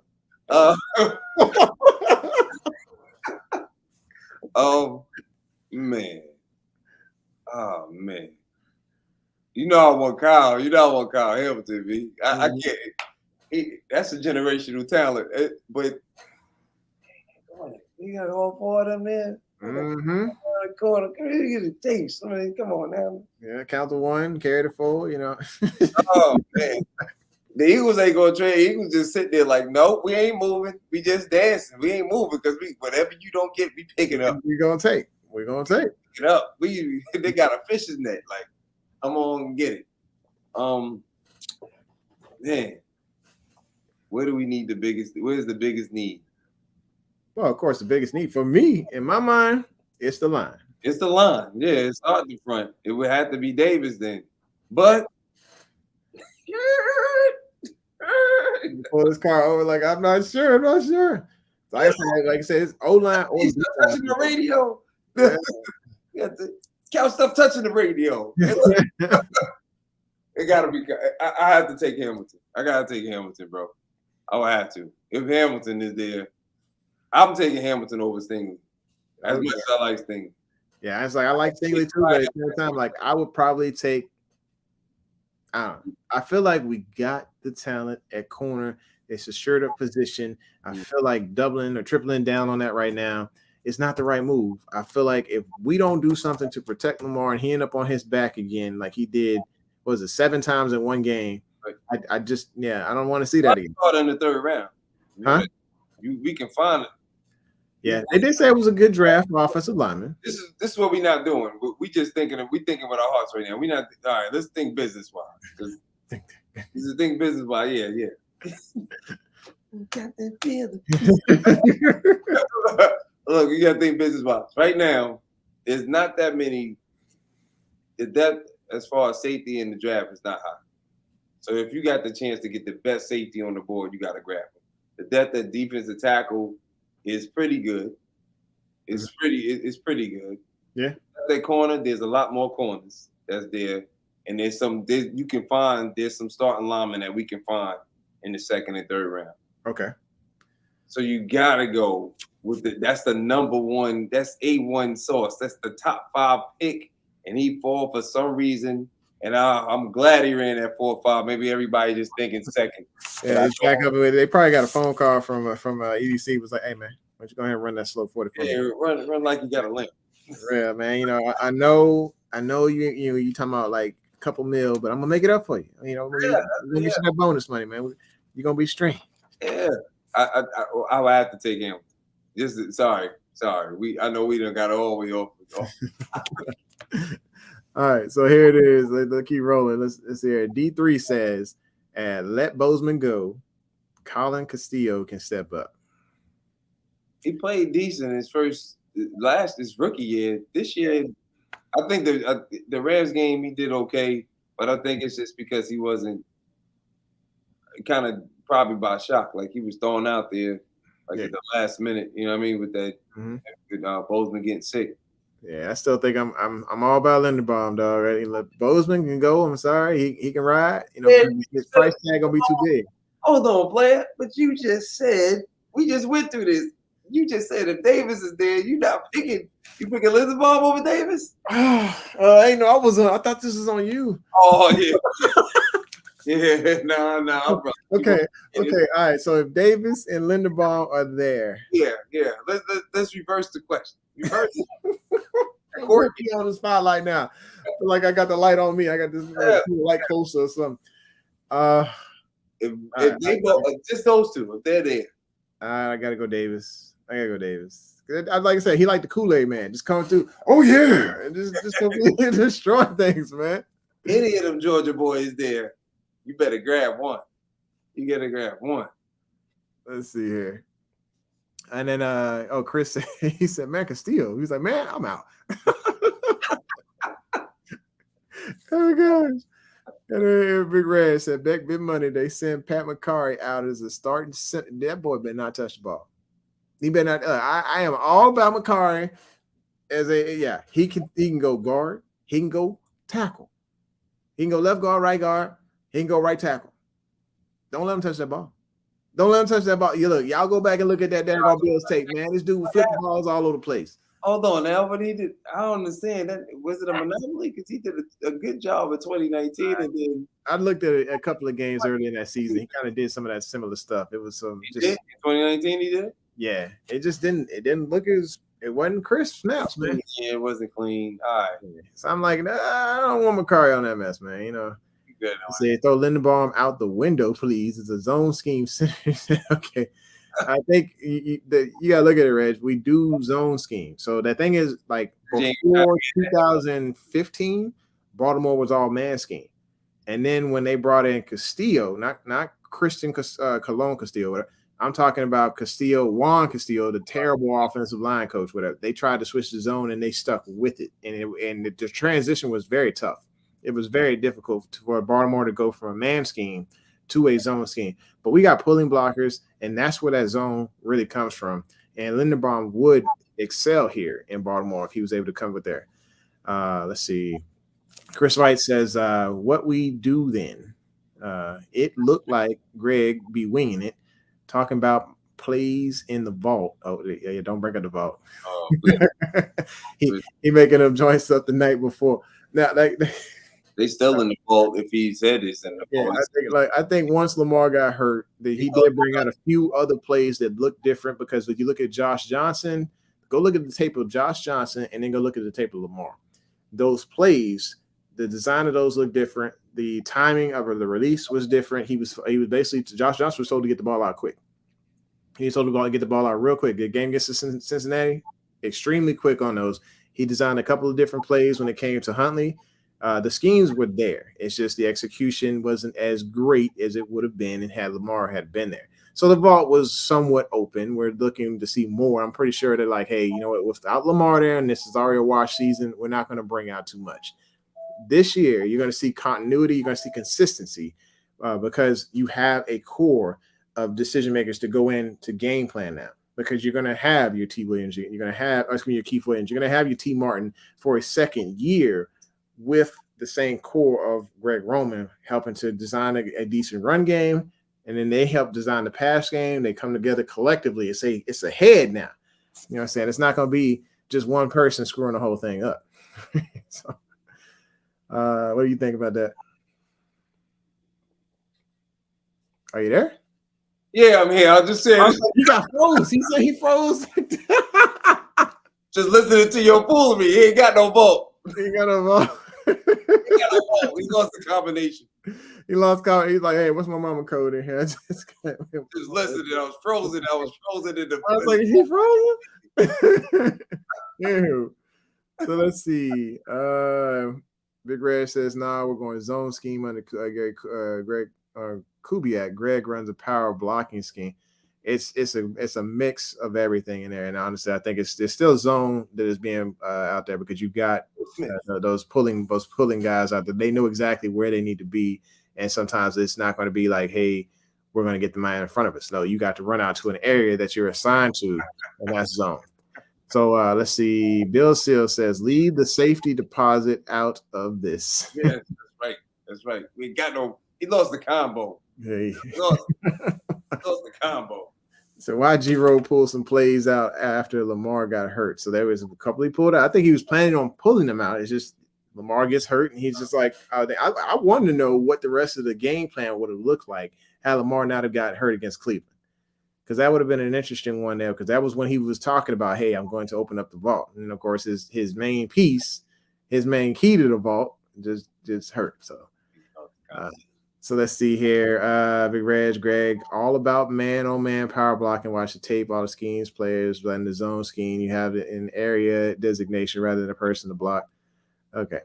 Yeah, we can go back and forth on that, but I'll go back and look at some tape. I'll take your word for it. You say ain't no vault. Ain't no vault, Reg. But it's somewhat of a vault. Let's just see. I want to see what they bring out with that. We're going to see. He went downstairs and he's like, Big T, you just play the call. Make the call. Make the call, T. Make the call, T. T-Mark making all the play calls. Make the play call, bro. Yeah. And I think, look, so honestly, when it comes to this season, this is where Greg has to really step up. He's got to put together a full offense, and he's going to have good help. He's got good help.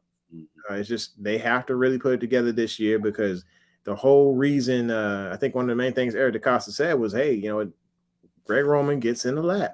He said he does get in the lab and draws up schemes that complement our quarterback. And I think that's the main reason that Eric DeCosta decided to keep him around is because he believes that this is a true benefit to Lamar Jackson. Now, we as fans, we see something different on the field where we want certain wide receivers. We want electric offense, but this is a ground and pound type of offense. And yes, the receivers are going to get utilized, but not the way that is exciting like the rest of the football league. So we got to trust. There's a trust in the process, trust in the system. And if we continue to do that, that is where those wins are going to come from because they'll build a trust within their organization and they're going to start, you know, coming up with some plays out of the vault. It exists. It's just not as extensive. It's not the Disney vault. He done lost the combination. It's just not as big, you know what I'm saying? It's maybe like, you know, one of the little gun vaults at the house. You know, it's got a couple of selections in there. You know what he got? What's that cube? Remember the cube? When you was a kid, you used to shake it. Yeah. Answer the question, and they give you the answer. What you think about this play? He said they got preschool kids drawing up the passing schemes. You so disrespectful. Just disrespect. Look, man, Greg gonna fool y'all, dog. He got some for you, man. Look. So Ellie, you not tripping at all. Who's Ellie? Oh, Ellie. Oh, here it is. Oh, sorry. Let's go back to Ellie's comment. What's going on? So to me, it looked like he used the same playbook from 2019 once Lamar got hurt, or am I tripping? And then Tom just said you're not tripping at all. So I think there are some things that they're going to be recycled, and other things are just going to get thrown in the trash. Hopefully, the formation with the fullback in the slot. I hope that just completely gets dumped. If y'all, if you're sorry to cut you off, if y'all ever get the opportunity to, if you're on the Ravens podcast or the app rather, and or on YouTube for a matter of fact, when they do have the press conferences, when they talk to Giro kind of tells on himself. So you know when he messed up and when he didn't, because someone did ask him. It's funny that they brought up 2019. Someone asked him as far as what happened with not the vault, but as far as the plays and what he wanted to do. He, not during the season, but I believe, no, actually, I think it was during the season. It was before the Pittsburgh game. He said because Lamar's hurt, we don't know if he's gonna play. I had to dial it back, so on and so forth.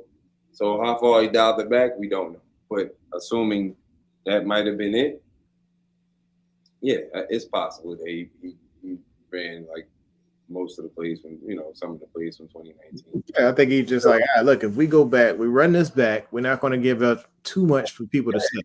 Yeah, and you know what? On top of that, though, be honest with y'all, it wouldn't have mattered. I mean, we was beat up, yo. This is we're gonna call a spade, and I'm not making excuses. Latavius Murray didn't have a great game until he played Pittsburgh, and what can we do? Like, I wish he was running like that off the whole season. Yeah, if he was, it would have been great. They'd have been able to set up more. And actually, you know how it goes. If you are under center and you're running that, you're having success running the ball, what's that going to set up? The play action, right?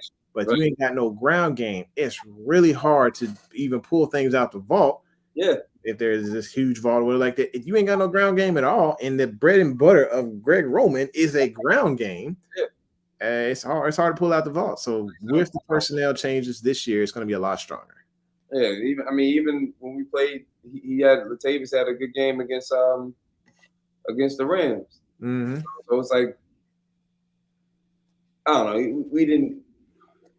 Our best running game that whole season, other than the Pittsburgh game, and to be quite honest with you, was when we played Kansas City. So you're talking about the very first quarter of the season, the very last game of the season.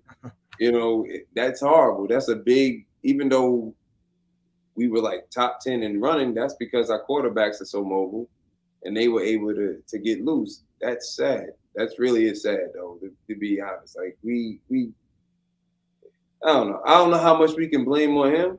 I don't know how much I want to put all the blame on him, but I want to put all, everybody, I don't want to make no excuses, put it that way. As far as like, there was a lot that could be said about this entire season between John Harbaugh's gambling habit, between the couple of formations that were jacked up by Greg Roman, between wide receivers dropping the pass, between not having a ground game, between the line actually not blocking for any of the quarterbacks whatsoever. We had a lot of line issues, between a depleted secondary.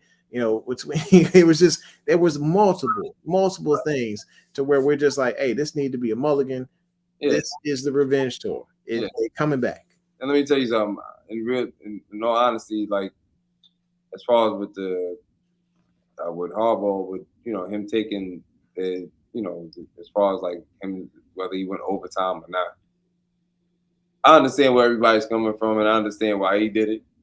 And part of the reason that I'm good with it is because we could have went overtime, and we have not been successful in overtime. I reckon you can check our record. We've won maybe one game. Yeah, it was like 1-2 or something like that in overtime this year. Just in general for the past few years. Like I think before when we first went to overtime against the Raiders, what was it? They said that that we were like 0-7 in overtime games. That's horrible. But his what was it? His 2-point conversion history was 2 of 6 this year or this past year too. Oh yeah, but I'm just saying in general, as far as like us playing in overtime, like we have not been that lucky. We have not been successful in overtime. We weren't successful in the first game of the season. Obviously, we weren't successful in the last game of the season, and both of them were overtime. So it's like I understand what's going on, but at the end of the day, bro, we just was. What can you do when you that beat up? Red's smoking that good stuff again. I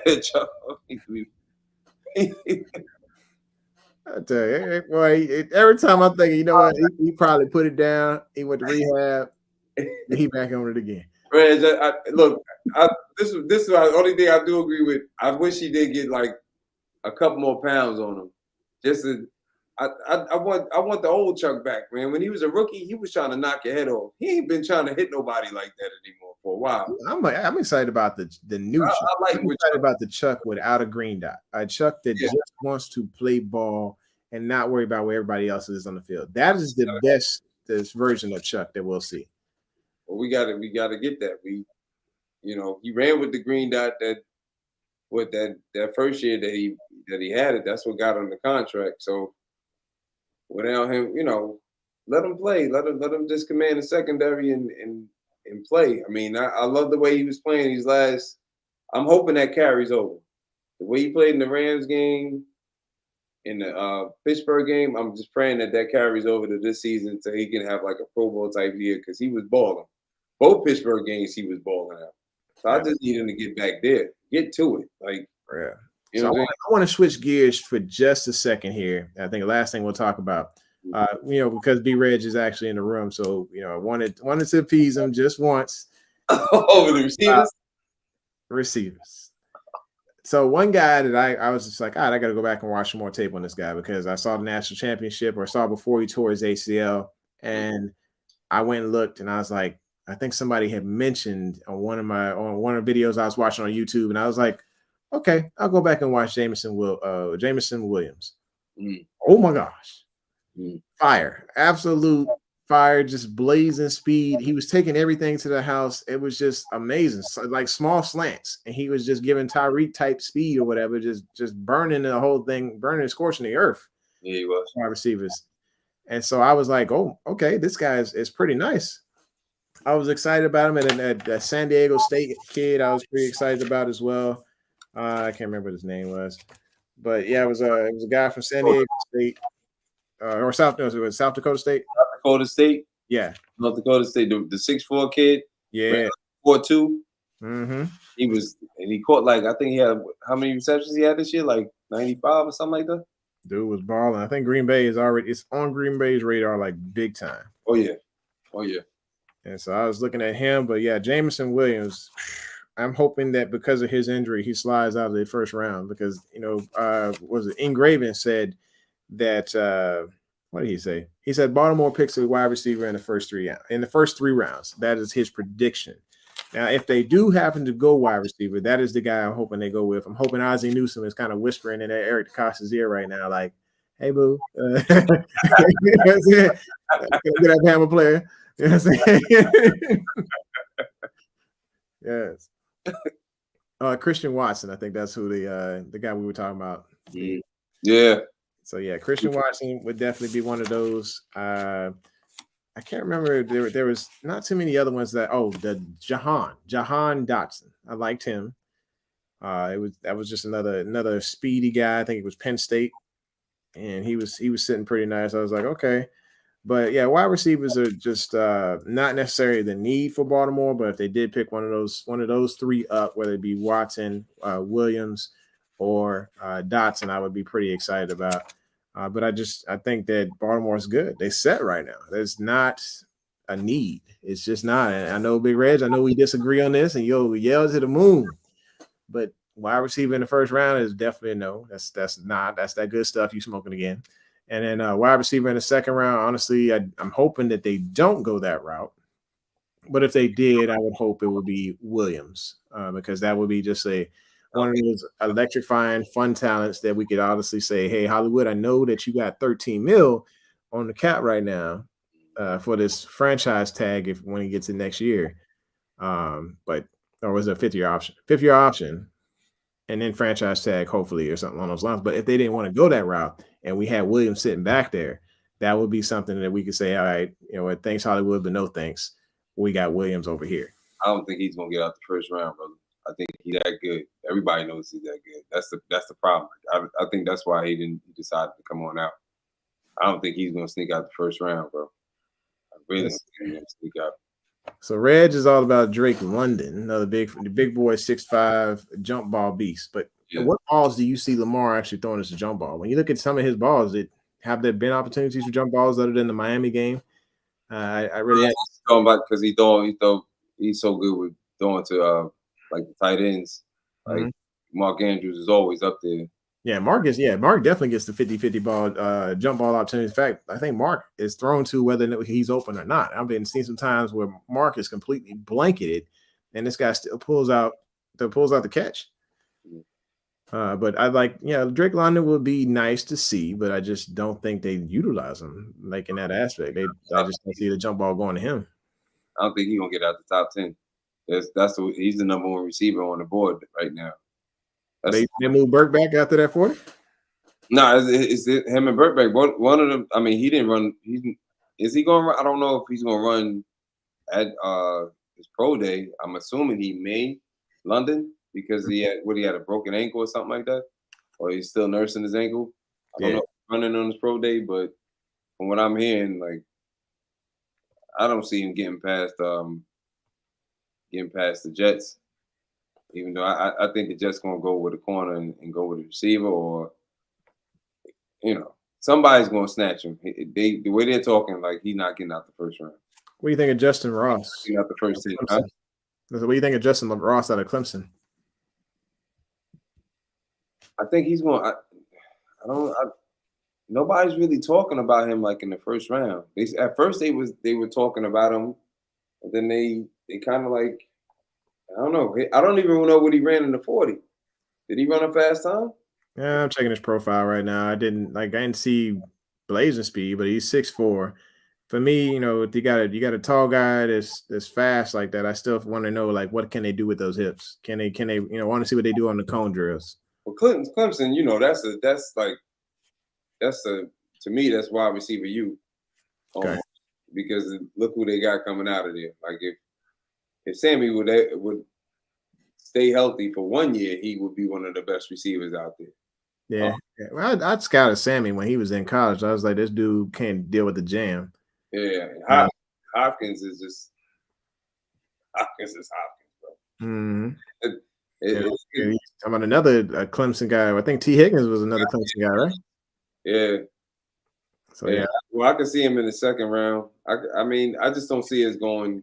We got too many other needs. Like you can't pass up all these quality players, especially when we need help in the interior defensive line, and we need help.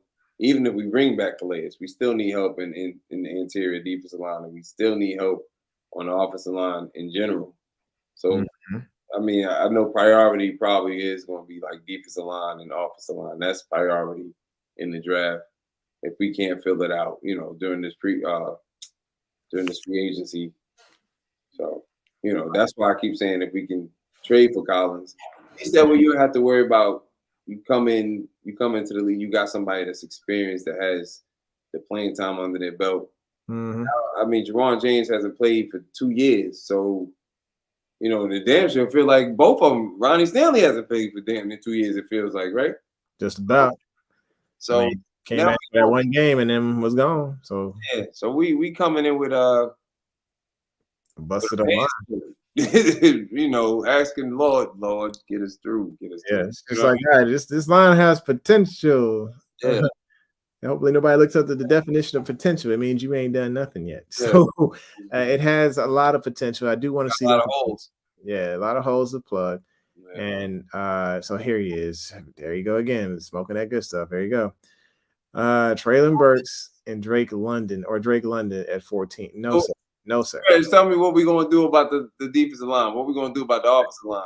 How can you get the ball to anybody with just what are we going to do about all the other holes, the mandatory holes that we have? Because That's We not. got Treylon Burks though to add to like the other 6 or 7 wide receivers we got here. I mean, other than, what else we gonna do? Because you go receiver, so give me something else, brother. So where we going in second round? Where we going in the third round? Just give me your top 3. Yeah, he'll tell us in just a second here, but I know he's thinking. Don't go in your book either. let's see. Chris White saying we have Ross looks huge. Well, Ross is 6'4", but Ross also has spinal surgery. And so that could be a reason that he fell off a lot of people's radar because he missed all of 2020 recovering with spinal surgery. And you got to figure like, hey, is he fully healed? Or, are they going to come back the same? You never know how they're going to come back. Who's Ross now? Who we talking about? Justin Ross, that was a Clemson. Oh, okay. And so he didn't run the 40. So we don't know what's going on there or if he just waited for the pro day. And then I don't know if this is an update based on what just happened, but Charvarius Ward to the 49ers. Chiefs are losing key defensive players. So I'm guessing that just happened in a couple of minutes.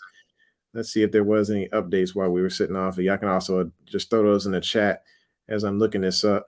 Let's see. So we know that 49ers agreed to terms with former Chiefs corner Charvarius Ward on a 3-year, $40 million deal, $40.5 million deal. So that's pretty cool. And they just talk about the Jags, and then the Titans. They gave Jeffrey Swain an extension. Nothing crazy. Nothing. The Ravens ain't did nothing still. So good deal. Yeah. Be the first thing that we have a lot of free agents, man.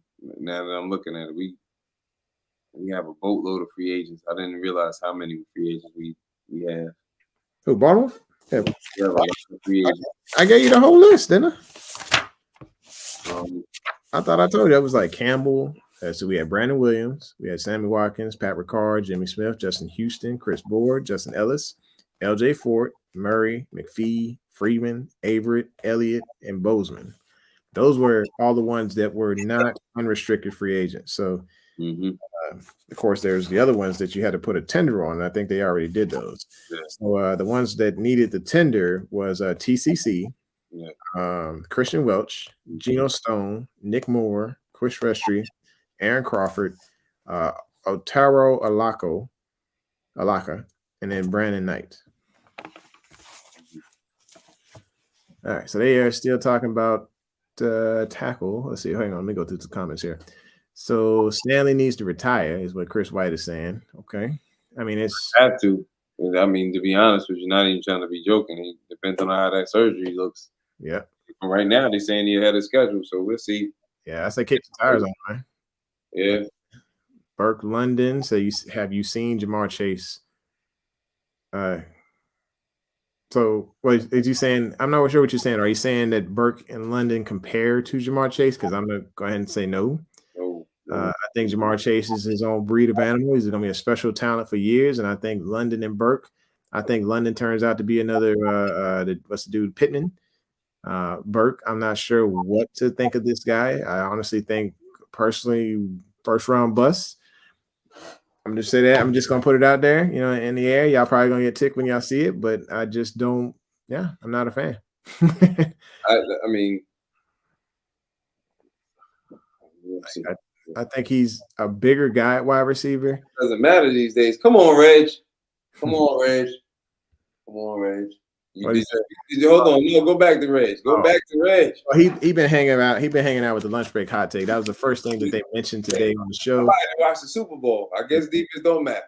They said that defense doesn't matter as much nowadays. They didn't say it doesn't matter at all. They've been talking about defunding the defense for a couple of years now. But they also recognize this year when you go to defund the defense or just have a bunch of players that are backups that they can fill in because they need to power up this offense or something along those lines, that we get the doors blown off of us by Cincinnati, by teams like Cincinnati. So you have to have a decent defense, and I think that's why we go after a couple of defensive guys this early in the draft. Get you one, or get you an offensive lineman. But did you get you a fat boy for that middle? Sure up that middle, because right now Calais is like, hey, I'm playing the field. I'm not necessarily coming back. Big Baby is a free agent right now. So and they don't know if they want to sign him back. So if Calais goes and signs with another team, I love Big Baby, but I don't want him back. yeah. Yeah, I mean, he was a fan favorite, but the talent is not there on the field like it used to be. You can't use all 3 downs. I don't want him back right now. Yeah. I So need yeah, you have to have a decent defense. And I think we recognize that. Yeah, they recognize that now. In order to get the team completely, but you need. I mean, the Rams defense is top notch. Shit. Listen, man. On every phase of that line, every phase of that team, from the front 7 to that back end, they got Pro Bowlers, if not all pros.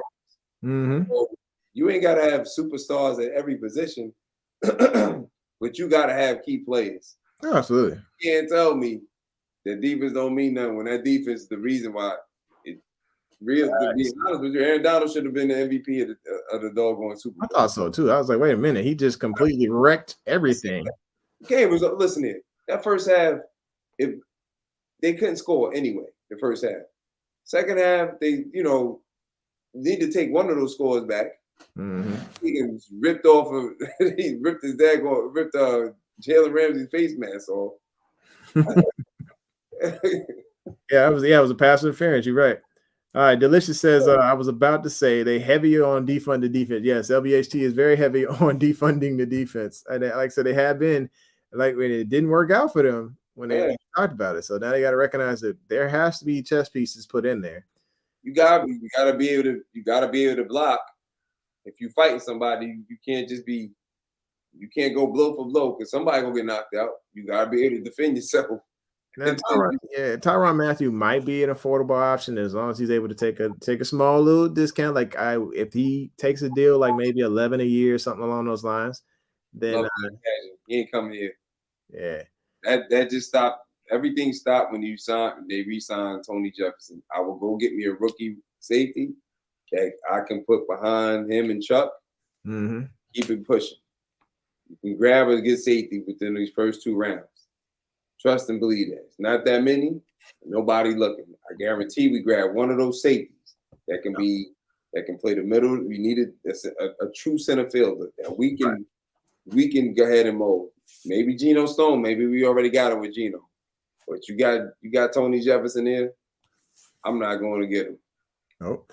All right, so Chris Wright says, I think everybody's ahead of schedule. He's talking about the line. They had complications and need a knee scope. Okay, I mean, yeah, scope is just a scope, though, and just check some things out, make sure everything's still intact. So, I mean, it's not terrible. Let's see what Reg is smoking. Like sack Burrow 9 times, and he still did something inappropriate. Yeah, okay. So, look, man. Man, you got to look at the offense, Reg. Look at the doggone the Titans. Tannehill blew the game, brother. Yeah, he did. Period. Yeah, he did. Because there's no reason that a quarterback is supposed to get 9 sacks in one game and then get sacked 9 times in one game and not lose the game. So 3 interceptions on the other end when you got the best running back in the game back from injury. Yeah. Even at his best, he wasn't even playing his best. The backup was blowing through Cincinnati. Man, they got blessings. They got all types of blessings. They ain't going back. Nah, they didn't do the investments in the line. They would definitely have some problems this year. And this year, you have to invest in a line. And it's just that plain and simple. You can want wide receiver all you want, but you cannot throw to a wide receiver if you're getting sacked by Watt all day long. Tony want who to come? Tony want who? Honey Badger to come? I think Tony wants him to come. Maybe there's a recruiting come to Baltimore thing. You know how Tony want who to come? Honey Badger? He wants the Honey Badger to come. I don't know if I'm like that. I highly doubt you want somebody to come take your spot. You know what I'm saying? Who's gonna play center fielder? That's what that's all I want to know. Who's gonna play center fielder? Yeah, let me see what they're saying here on the thing. Let's see. So if Jefferson said something, it'd probably be up on Twitter. I'm gonna scroll through.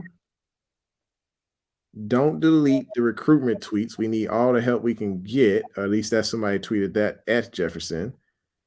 And then it said it wasn't official yet. He's going to do his tampering legally. That's the only thing Jefferson said. And Calais is actually part of a recruiting party. I don't know what the heck's going on. Oh, Recruiting.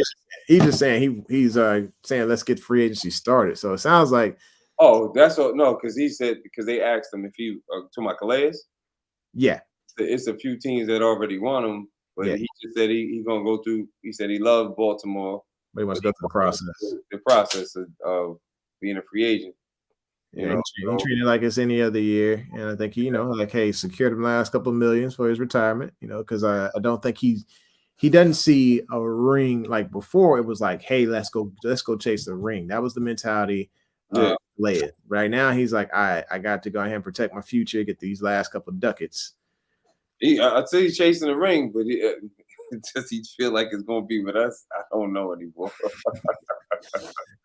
Just thought I'd put this out there. Apparently, Red is smoking that stuff again. We know Red smoking that good. Yeah. All right. Tanja says we need a real proven safety. Non-trams are scared. What in the what? Are scared to throw too deep on us. We haven't had a free since Earl Thomas. Now, the thing about free, we hadn't had a free since Ed. Earl was free, but it was free to do whatever the hell. I mean, whatever the heck he wanted to do. That was Earl's. Earl he misunderstood free. Free meant, like, I need you here and not washing your car and missing practice and you're beat up by Nina because you messing around doing stuff with your brother in the same bed. He was free to do whatever he wanted to do, apparently. And then when he got checked, he decided to have a little tantrum. Yeah, when he was like, so Earl with the Seahawks. Earl Thomas from Seattle. I'm gonna tell you. When he was in Seattle, I loved him. He was instinctive. He took chances and really won on those chances. They played cover 3 majority of the time. He didn't have to man anybody up. I'm sure they played cover 3. What I want to say 85% of the time. They barely played man. So he only had to play in the field. Oh no, this boy just said we signed Tyrann Mathieu for 4 years for $62 million. I'd like to see this real quick. Is he smoking? Is he smoking or is that real? This ain't April Fool's. I think he might be smoking. I'm gonna check this phone right now. Hey, Reg, why are you lying, yo? Why you always lying? I was supposed to be up here an hour ago messing with y'all. Reg, why you lying? I got to find it, man. I'm like, hold up, man. Tyrann Mathieu is now expected to leave Kansas City, but I ain't seen nothing about no. Let me see what the latest. Where you get this? Where your source at, boy? First of all, Ian Rappaport. What you say? He said Ian Rappaport just tweeted it. Let's see. Man, I'm on Rappaport page right now. He ain't said nothing. You must be messing with the non-blue dot Rappaport. He's seeing things. He's seeing blue check marks. It's not there, bro. You said you saw his Ian. You saw it's not Dean Rappaport. Yeah, it might be Dean Daquan Rappaport or something. it's wrong. Smoke partner over there. What Rappaport you got going on? Hey, I'm looking at it right now. Last thing Rappaport tweeted was 49ers agreeing to terms with Shavarius Ward. But and I'm gonna keep looking here for just for a second. He got me over here tripping. I'm just like, man, ain't no way. Ain't Reg. Look back up there, Reg. Look, man, he just got us Honey Badger 4 years, $62 million. Where are you at? Where's your property, Reg? Because I gotta see what you're talking about. Who is his dealer? Who is this man dealing, man? I don't see it. I'm looking. I don't see nothing that says him coming through. Breaking news: if Chargers sign Matthew, the heir is going to begin. That's some people. Yeah, I don't see nothing on it, man. Get a new dealer, bro. They got your stuff laced with everything. Tell you, save the money. You need it for gas or something, bro. Reg, why are you playing, yo? What's Reg? Wow. You know, here messing so look at y'all look at y'all sad. Yes, Reg. I don't even know why we checked it. You know why? Because you be on that stuff, bro. Like Man, you capping all the time. he just tripping. Like, gotta be careful, Reg. People been posting these fake songs all day. Like you just like, Trolling, bro. you know, I just don't like he you know he probably looked at Jason Locken Ford's page. That's probably what it is because you know Locken Ford cap. He's sitting there lying about Lamar, like Lamar. Like I'm telling you, some of these guys need their blue checks taken completely away because they just be making up stuff talking about they know what's going on behind. They don't know. They don't know. And then he goes, he over here crying wolf. Now we ain't gonna believe you know you on timeout, Reg. You on timeout. Lee, you gotta you gotta get yours paid for the next time you want something seen now. Since you gonna sit here and lie to us, have us goose chasing over here. Crazy. Cold-blooded. Anywho, so we had 2 minutes 25 seconds. We are way over the time limit. We had agreed to an hour before we got on here, but y'all are so entertaining. We had such a good time. Yeah, good time, man. I can't. I'm happy I stayed on. Reg ended it off with the foolery. That's enough for me. He wilding, man. It's just, and then he gonna try to finish it and say that the defense don't matter. This boy fool with it. Oh well, but this is the home original sports perspective. I appreciate y'all sticking around. It's been a blast tonight. We're gonna get back at it on Wednesday. Have a good time as well.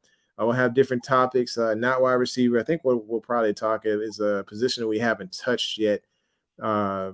And we'll see which one that is. Cause I think we went over to edge. Yeah, I think we haven't done any really. We haven't touched the offense. Yeah, we hadn't touched offense. We hadn't touched really middle linebackers in depth. And then of course we talked a little bit about safeties. We know what we wanted to top, but not necessarily what's sprinkled around the sides and the backgrounds and stuff. So we'll get into that as we go. But what else you got going on in the business side of things on your side of the house here? Nothing, man. Just trying to get it together. That's all. I'm enjoying the time with you, bro, and getting on here and you know rocking out with everybody that joins in. You know, the couch talk is for real. This is funny. Hey man, make sure y'all get some people in. Reg over here throwing up numbers. Look, I enjoy Reg. I enjoy Gilbert, Lisa, all of y'all. Thanks for being loyal. Yeah, appreciate each of y'all. Hey, make sure y'all tell some friends, you know, cousins, baby mamas, all that stuff. Just here, you know, we doing our thing, and we're gonna keep building, keep growing to 2000. So this is the home of original sports perspective, from our couch to yours. Thanks for tuning in. Make sure you hit the like button, hit subscribe. 2 claps, fade to black. Introducing the Couch Rider Raven Report. Let's go. Ravens, Couch Rider. We gon' ride out. Couch Rider. We gon' ride out. For some of you Twitter gangsters, this is just a hobby, original sports perspective. You can't stop me. Couch Rider Report, it's reflective. Please respect it. You will get checked, and your knowledge will be tested. I ain't the coldest Raven, but this is my show. Shout out to the Barry White rap for the beat, though.